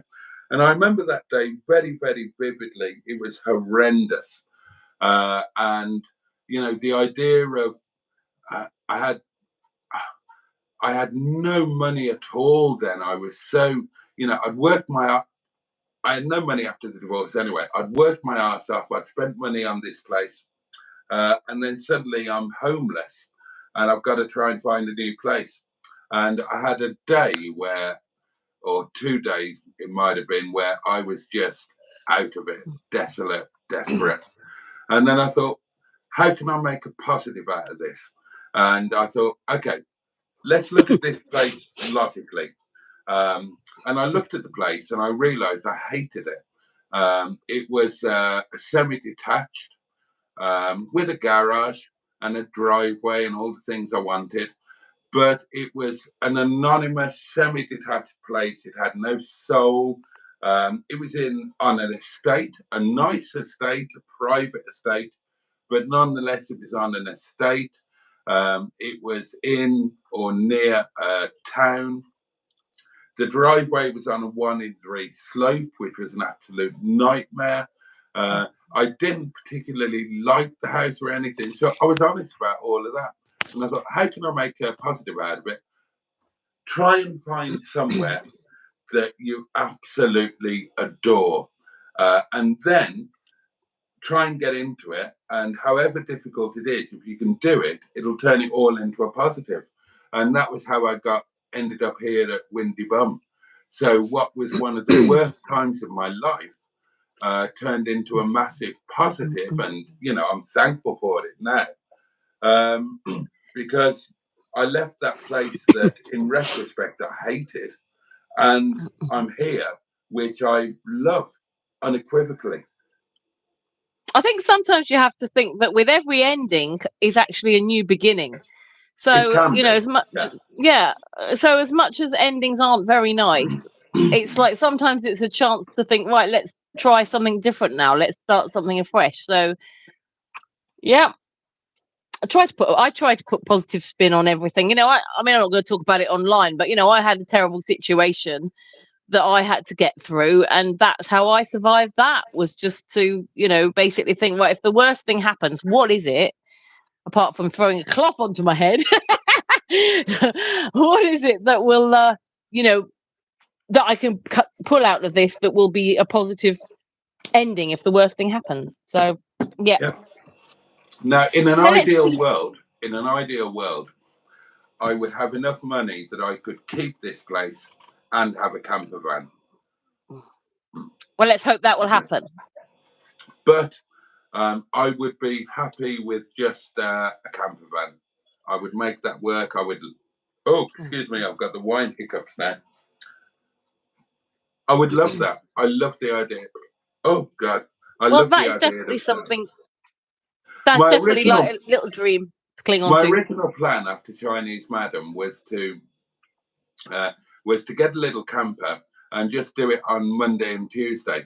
So Monday morning, or maybe even Sunday night after work, I'd get up, I'd drive somewhere. This was before YouTube, not long before, only just before YouTube. Get up, drive somewhere, and stay overnight. Come back on Tuesday night. And now with YouTube coming along, I'd love to do it. I'd love to stretch it. I'd love to have Monday and Tuesday off, and then so go somewhere Monday morning and come back on Wednesday night. That would be amazing, and that would give me 2 nights. Would give me the flexibility to get to around loads of you guys, and it really wasn't. It's not a stupidly beyond reach type of thing. Now, before the pandemic, you could pick up a reasonably usable little camper van for £1,000 or 1,500 quid. Then they went a bit through the roof, and now they've come down a little bit, but they're not back down to where they are. But that is absolutely my dream. I watch all of the YouTube videos, and I would just love it. I would love it. Well, and it's not unachievable, so I think we definitely should hang on to that dream. I will do. Good. I will hold on to it as if I was clutching my own little tinkle. And every now and then, when nobody's looking, I will tug it slightly. Good. That sounds like a really good plan. Right, I'm going to see if anyone's been chatting in the comments, because it's been a little while since we paid our lovely community comments any attention.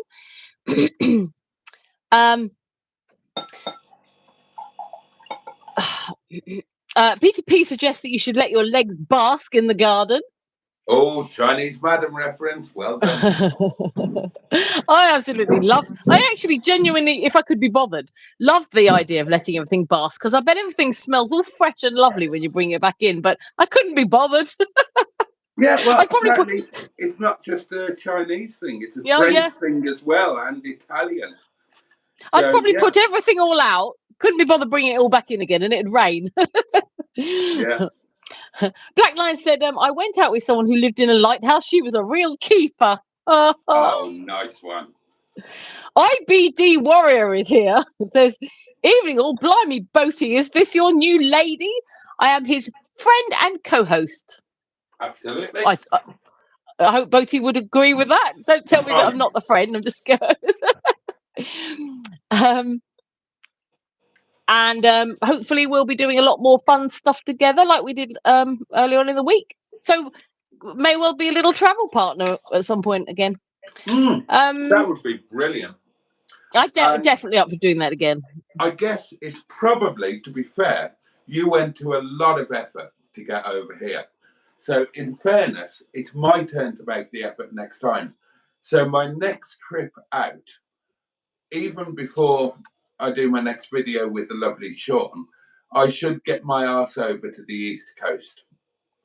Well, that would be lovely. You'd be welcome to come over, and I couldn't promise anything as gorgeous as Llandudno, though.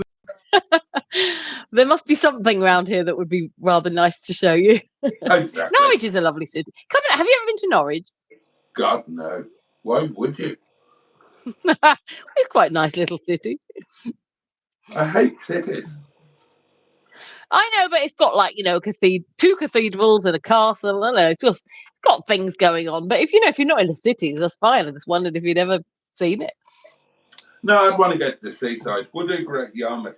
How far is Great Yarmouth from you? Well, I don't know about distances. I could Google it.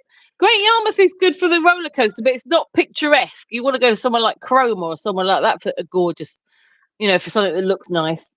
I've been there. Yeah, Cromer and Sheringham are quite nice. They're more like your traditional little old-fashioned seaside towns, whereas Yarmouth is very flashy. Arcades and noise and fish and chips all over the floor. To Yarmouth. Thank you, Distance matron. from Norwich to Yarmouth. It's 20 minutes. 20 minutes drive. Oh. Well, it says 33 minutes on here, but okay. Anyway, but yeah, that'd be nice. But I mean, I did quite like exploring the country as well. So, we can work things out. But it'd be lovely, yeah, if you want to come over this way. How far are you from me? Me? Yeah. From you? Yeah. Okay, hang on. Where do you live? Norwich. If I just put Chesterfield to Norwich, yeah. 3 hours and 5 minutes driving, it says. Okay. It's a difficult drive, isn't it? There's no motorways. What's the? I've been told that. Yeah, I've been told that once you get to near Peterborough, it's a nightmare. Apparently. 142 miles. I don't mind the time. Time isn't a problem. I'm just trying to calculate the actual cost in petrol. 142 miles. Oh, that's not beyond the pale. That's not beyond the pale. So that's 300 mile there and back. So that's going to be what, about 70 quid in fuel? Oh, that's not unmanageable, is it? 70 quid in fuel plus it, and then just a cheap hotel somewhere. Oh, that's not stupid. So like 120 quid, something like that. Okay. And I could use my thing from Neil and Sophie in the hotel. Take some staff curry with me. Wouldn't have to pay for food.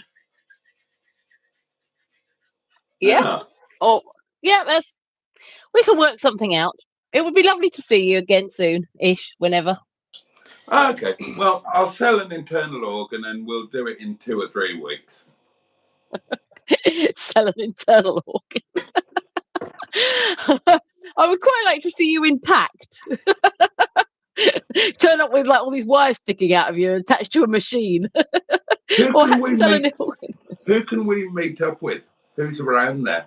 Well, Jimmy Quinn is in Norfolk, but he seems Jimmy, come on. He doesn't. He says he doesn't want to, he says he likes to be like anonymous or something. But come on, Jimmy. And yeah, is anybody else?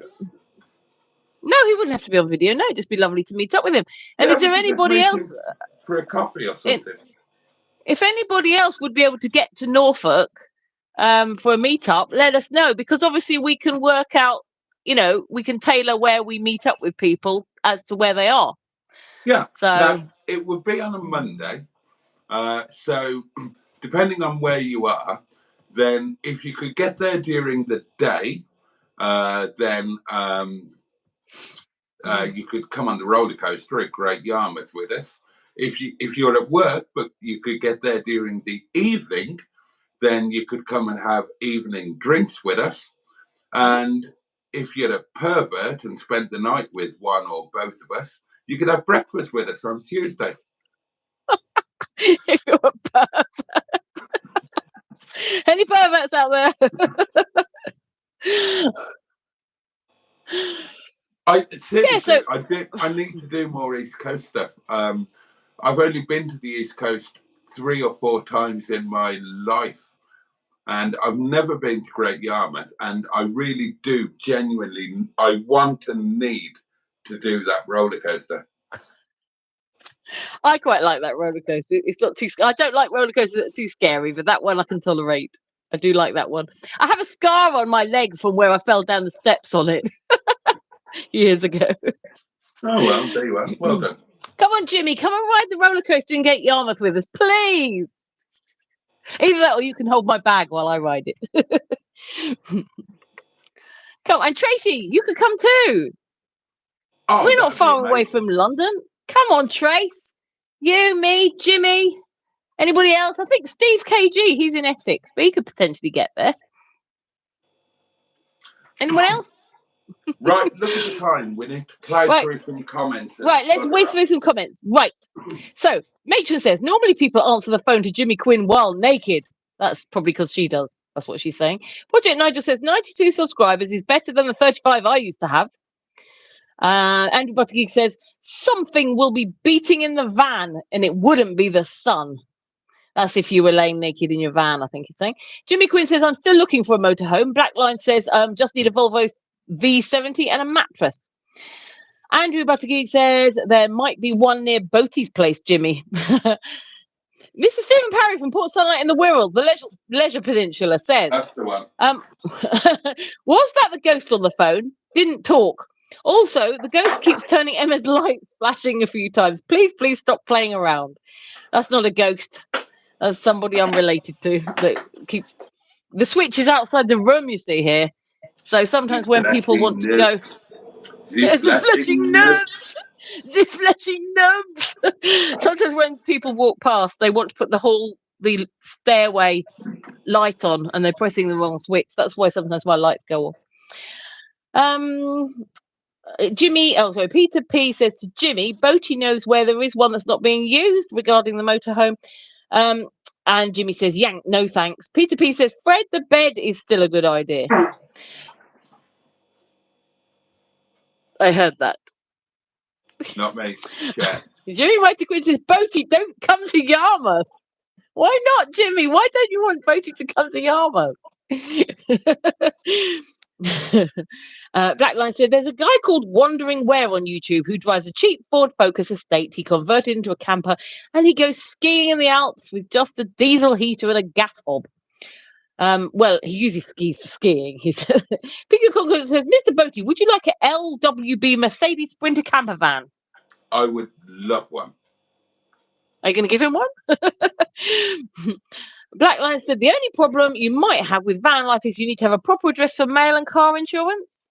I'd use the restaurant. And Peter P said, how was Boaty's garden, Emma? Did he lead you up the path?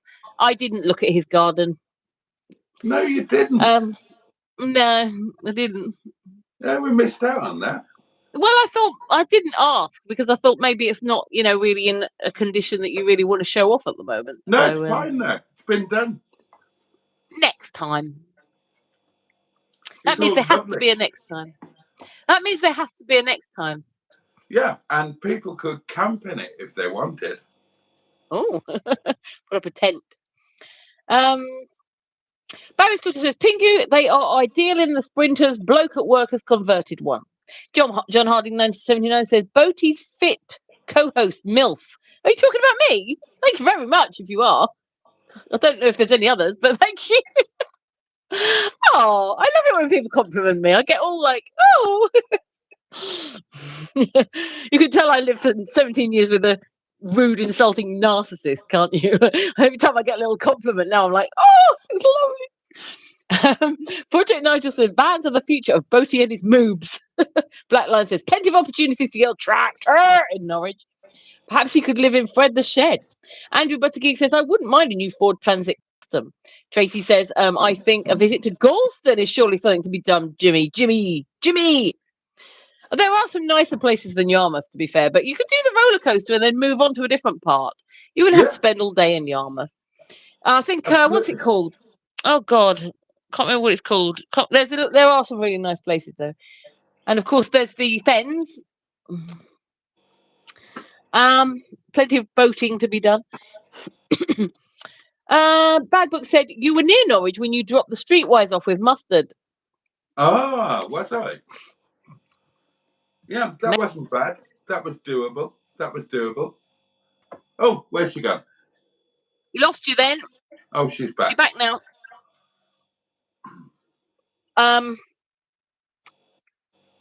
Completely threw me then. Project Nigel says, Boaty, we need to do a night in the caravan. Let's do it. We've still not done that yet. Yeah, before you sell it. You're not allowed to sell it yet. Can we buy it? Can me and Tracy buy the caravan? Yeah. And Matron says, you need to do that, Mustard, definitely, soon. Peter P says, do it for Skick. Barry Scott has said, Project Nigel, you should before it goes. And Matron is saying, what if I came to Jimmy Quinn, as talking about the Norfolk trip? Project Nigel is shouting Tracy for some reason, and Angry Buttigieg says, Jimmy, go on. Really care for a cup of tea, father. Jimmy Mighty Quinn says, still no way. Oh, Jimmy, come on. Project Nigel says, Peter, I want to do it just for Skick. Batman Rubin says, I can be a perv. Matron says, boo, Jimmy. I answered the video call in the nip to you, Jimmy. She did. Tracy answers the phone to Jimmy when she's naked. Like, seriously. Project Nigel says, exactly, Barry. Matron says, in memory of Skick. Andrew Buttigieg says, a 3-way live with Boaty and Mustard in the caravan and Emma at home. I was actually thinking earlier, can you do 3-way lives? Not on YouTube. Okay. Well, you Peter can, P but said, you can't do them simultaneously. So I could drop you and pick up Mustard. Yeah. But not 3 at the same time. No, that'd be quite fun if you could. Peter P said, are you really naked if you wear glasses? Matron said, I wear perfume too, Peter P. John Harding says, come to Wales. We did. We came to Wales. Rob Hedgehog said, I'll be in Lowestoft in September. Lowestoft isn't far. We could meet meet up with Rob Hedgehog in September. Peter P says, Chanel number 5, Matron. That was Marilyn's pajamas. Hugo Boss, she says. Rob Hedgehog said, I take the dogs there every year for a little beach holiday. Jimmy Mighty Quinn says, I don't live in Yarmouth. No, we didn't say you lived in Yarmouth, Jimmy, but we thought you might like to meet up with us. Bad Book says, Lowestoft East Anglian Transport Museum is near to Yarmouth. You can ride all day on old trams and trolley buses. Dino Dad Ross is here. Good evening, Ross. Good evening, Boaty and all. Hi, Ross. Everyone's saying hi to him. And Bad Book says, cheap Shell petrol at East Heckingham on the A17. Oh, if you came to Norwich, would you have to go down the M11? I don't know. Oh, that's Cambridge, isn't it? I just thought it was funny seeing as you call me M11. Yeah, I might well do. Bad Book said, I've read that one. Rob Hedgehog said, Galston is a really nice beach. I have gallstones. Can I just think it's really point out to somebody who said the memory of Skick? Skick is still with us. He doesn't comment as much, but he still comments on videos.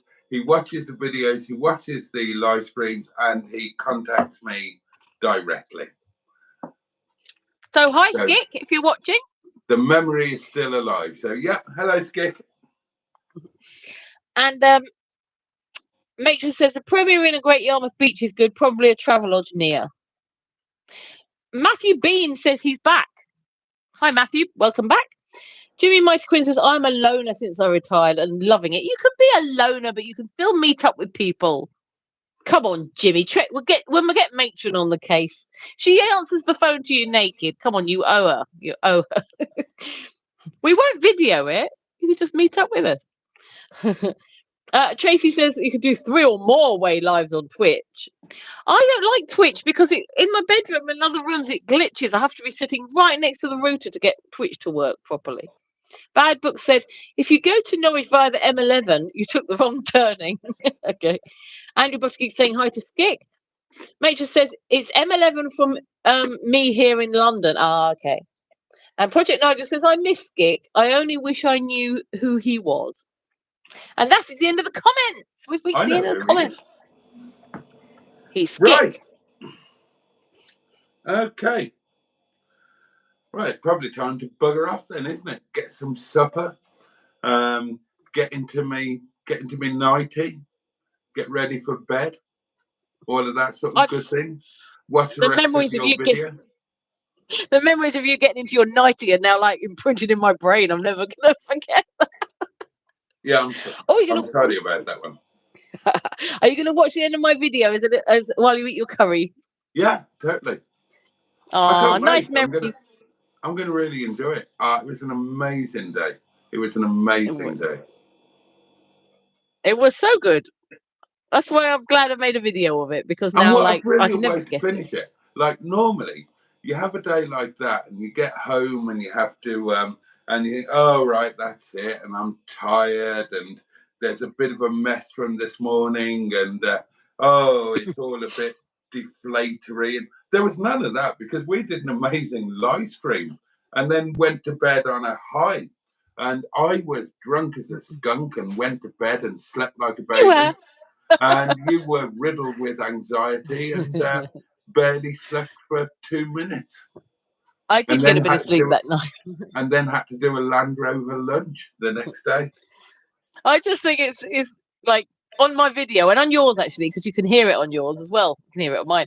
But we literally did get back, and flew in. I think I went for a wee, and by the time I was coming down the stairs from having a wee, and I could hear Bruce Forsyth playing. Like it was Yeah, we were literally doing it.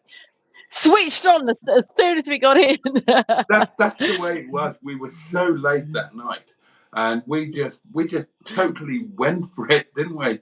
It was brilliant. Oh God, I loved it. I loved it. There you I go. did That's too. on record. I want to go back and do that again because it was such a good day. I feel a bit like, oh, that day's finished now. I want to do it all again now. Yeah, Because so when do I. sometimes, And yeah, this when we time, need to do. I want to do the cable car. I want to do it in reverse. I want to do the cable cars down and the tram up. I thought that because when we went on the cable cars, we did the biggest drop first. Yeah. And then yeah, it got yeah, small. yeah. It would have been nice to be doing the smaller drop, and then suddenly it all opens up. So Yeah. we're just have to go back again, aren't we? All right. Well, let's do that in 3 weeks' time instead. Then bugger Oh, Great Yarmouth. old Jimmy doesn't want to meet us. We'll go back to Slanded now. Oh. Oh, it was a good day. I loved it. So yeah, forever on the internet now. Forever on YouTube is the memory of that day. Get it done before the winter. I'll sell something. Get what done? Another trip to Slanded now. Oh right, yeah. Well, you sell something. It's July now. We've only got a couple of months left. Yeah, and for me, don't forget it also depends on people being able to look after little Lemon. Oh yeah, that's true. But we'll see. We shall see what transpires. I'll just have to go and sell my body to make it work. Yeah, I don't think I'll get much. I'd be very happy with that. I wouldn't. Probably wouldn't get many takers. The state I'm in at the moment. Oh, Peter P wants us to do number of the week. Oh, I'll do it tomorrow. It's a bit late now. It's 20 past now, isn't it? Project 90 says, yeah, Jeff off. Ross says, Derek is skick. Bad Book said, Boaty's getting into his bride's nighty. Andrew Buttergeek says, Mr. Bean. Jimmy Mighty Quinn's putting a thumb up to Derek. Matron says, oh, Boaty in his Winsiet. And Skick's name is indeed Derek, she says. And Jimmy's vomiting. It is. And Tracy says, I feel like I need to come to Slanded. No, I want the cable cars. Tracy, I think you'd love it. Come with us. Come with us. Let's do it. Come with us. Let's do it. And I was going to say, Tracy, if you ever go there with Andy, try and get in the cable car in the lighthouse. Well, stay at the lighthouse. Let's do it as a foursome. A community trip. A foursome. Yeah. Who's the other one? Well, Matron's other half. Oh, I see. Right. Yeah. Yeah. Come with us, Trace. Why don't you do that? We could do it as a trip for the four of us. Or a threesome. Or a foursome with Matron and Little Lemon. Well, that is an option, of course. Is that if nobody can look after Little Lemon, I just bring him with me. Yeah, cool with me. Oh, Mustard wants to say good night. Hello, darling. Yes. Yes. You should have gone by now, shouldn't you? Yes, I should. Yes. All right, Dad. I wanted to call up and sort. I promised I wouldn't do. You did, yeah. But not until it's a New Year's resolution, so you could, you're still in a period where you can go there. Oh, no, I made a promise to myself. Oh, okay. No more insulting nonsense. Oh, well, that's very moral of you. Yeah, but I am a bit confused as to why you still.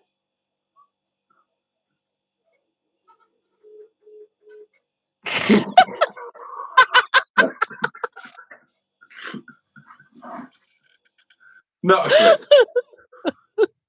What did he say? Okay. What did he Didn't say? he say? It sounded like he said, "I'm confused as to why you're still," Yeah, that's what I thought. and then he cut off. Yeah. Oh, well. That's what. But you could hear better than me. Batman Rubin says, "How much, Emma? You're really fit." I'm not really selling my body, but I do appreciate the compliment. Thank you very much. Yes. Batman Rubin, contact me directly. She will. It'll all go into the community Slandidno fund, and I will negotiate with you. Right, Boaty. It's going to be a I know- little bit more if you want the really pervy stuff, okay? But she will do it. Boaty, Actually, I know you're. so will I. If you Will you? but money Boaty, to go back to Slandidno, hell yeah. I know you're short of money, right? But I didn't think that becoming a pimp was part of your raising money plan. No, I'm prepared to multitask. I'll be a pimp and a hooker. Right, okay. So if anybody wants to donate to Boaty's Pimp and Hooker Fund, which I think I've been roped into, please let us know. We'll set one up. God. Mr. Stephen Parry from Port Sunlight in the Wirral. The Leisure Peninsula. He says, "Thank you both for a wonderful night again, and also our Mrs. Greenwood. Any of us is common sense as well." Isn't he lovely? Isn't he just the loveliest person? Thank you, Mr. Stephen Parry, for just being an amazing part of the community. And we really, really appreciate you. Thank you very much. Well, I think I said last night, Mr. Stephen Parry, he always sounds like a complete gentleman, even when he rings up to call you a wanker. Yeah. He always sounds like a complete gentleman. So I appreciate you being here too, and I also appreciate the comments you have left for me. So yes, he's part of the furniture now, isn't he? Very He's valued. well and truly in a scrotum. Do we know whereabouts in? Oh, he's in Port Sunlight in the Wirral, isn't he? I was going to say whereabouts in the country, yeah, but we know. Is it? Yeah. The clue is in the title. We should go on a trip to Port Sunlight in the Wirral. I want to go on a trip to the Leisure Peninsula. It sounds good. Yeah. Well, we kind of just skirted it on the way to Llandudno. We could. That'd be a good video, wouldn't it? Like, disinterested car girl goes to the Leisure Peninsula in a minge. Yeah. In minge bag. I don't know why Tracy's saying this. Maybe I've not got it on all comments, but she's saying his hair's okay, Ross. Just needs to stop moving it about. Oh, sorry, I missed a comment. That's why. Ross had said someone PayPal Boaty to get a blooming haircut, and Tracy's defending it. It looks very nice, but of course it'll get to a certain point when it's too long. But I like it as it is. But it's not up to me. Barry Scott has said there are caves at Llandudno, old tin or copper mine caves that are pretty good. Yeah, when I was having a look around before we went, I saw, but I think it cost quite a bit to do a tour of them. And I thought it might take too much time, Boaty, if we did that. If we went to look at caves, you'd probably need quite a bit of time, and then we might not have had time for everything else. Matron says, "Thank you, Mrs. Stephen Parry." And Ross says, "Tracy, disagree, it's scruffy." Jimmy Quinn says, "You can put Little Lemon in Boaty's cupboard." Oh, I wouldn't do that.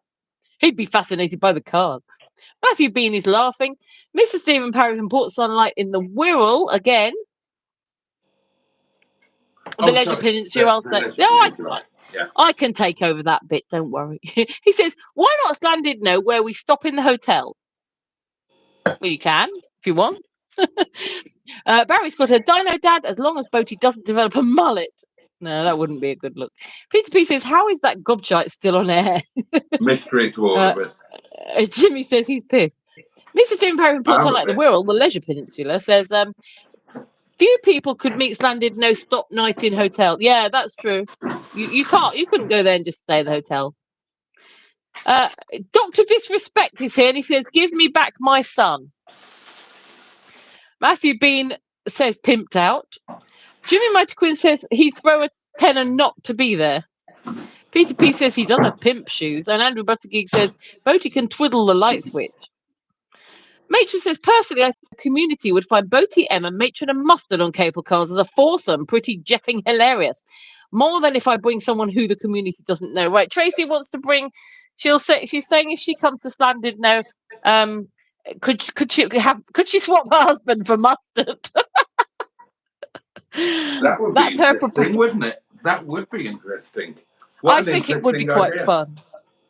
Captain Mustard, you up for that? Cable cars with me, Boaty, Tracy, and yourself. I think that could be quite fun. You can fit 4 in them, can't you? Oh, I don't know. Tracy and I have rather large bottoms. We'll have to see. Project Nigel says, everything is for sale, Emma. What was that in response to? Did I offer to buy something? Well, Matthew Bean says, sell your body. I mean, well, no, I don't think I did. I think you were the one who said it first. say good night, everybody. We are going. Yeah, please start saying good night. We're going in 3 minutes. Matthew Bean says that you need a pimp cane. Matron said, need to throw in more than that, Jimmy Quinn, to not be there. And he says, I thought a tenner was too much, Tracy. Barry Scott has said, if you went down the caves, it would have took too long, to be honest. Yeah, that's what I thought. Andrew Buttergeek says, a 1973 Lincoln Brougham with chrome side pipes and a fluffy interior. And Ross says, Emma Lemon, you should be pimping Boaty out to High Court judges. Hey, if they buy me a camper van, they can have my little chocolate starfish all to themselves. Barry Scott has said, Dino Dag, Uncle Monty would pay for Boaty. And Barry Scott is laughing. Major said, love the with Nell reference, Barry Squatter. Peter P says, good night, Pufflings. Major says, oh my God, swooping hubby for Mustard. Thank you for that. Thank you for the Pufflings. That's my pet name for all of you, Pufflings. Well done. And Peter P, thanks once again for your contribution to our trip, which we spent on our lovely lunch. We have already thanked you, but thank you once again. Tracy likes the idea, or she's laughing at it, one of the two, of swapping her husband for Captain Mustard. Pocahontas 100 says, night, Boaty, Emma, and all in chat. Don't forget to hit the like on the way out. Yes, good point. Batman Rubin says, good night, you all. And Barry Scotter says, you see Boaty in the cafe saying, we want the finest wines known to man. Bad Book says, good night, everybody. And Jimmy Quinn says, bye, all. Another shit stream. And Barry Scotter says, good night, everyone. Great live.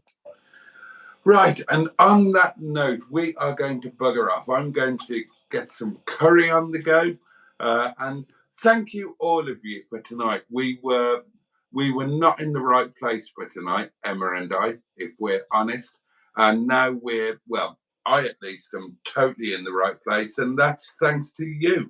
So thank you for making a difference to me, perhaps to Emma. How are you feeling now? Yeah, I mean, I was feeling anxious and down and tired and things, and I feel a bit perkier now, so hopefully I'll manage to go to sleep. But thank you very much, everybody. It's been lovely chatting to you all, and it's been a pleasant evening. I definitely feel better than I did when I started. Brilliant, that's great. So on that note, it's time for us to say goodnight, to thank you all for your company and your effort and staying up late to be with us and just being generally an amazing community and being part of, well, no, not being part of this whole thing. You are this whole thing. We are part of it. You are what makes it. It'd be nothing without them, would it? Oh, hello.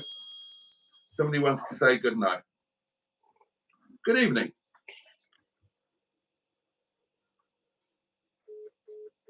Lovely. Thank you for that. I'll just say thank you, Matthew Bean. He says he's subbed. So thank you, Matthew. How lovely. Oh, good man. Thank you very much indeed. Look forward to seeing you again. Better first. Matron's feeling better too. That's good. Yeah, Matron, she doesn't publicise it, but Matron's not had a great couple of days either, to say the least. So, yeah, so that's going to be it for today, darlings. Thank you, everybody. Thank you for all of those who called in. Thank you for subscribing. Thank you for liking. Thank you for doing all of that stuff. And thank you all for being there and for being you. Massive thanks to the M11. No problem. We will see you next Thursday together, but I will see you tomorrow night, a little later, 11 o'clock for Tuesday Night Live. And can I just say, yeah, if anybody hasn't seen my Wales video, they could check it out on Disinterested Car Girl. I was just about to do that. I was just about to give you the plug, but there you go. You've done it yourself. And there we are. Sorry. Okay, say your good night, and then good night, everybody.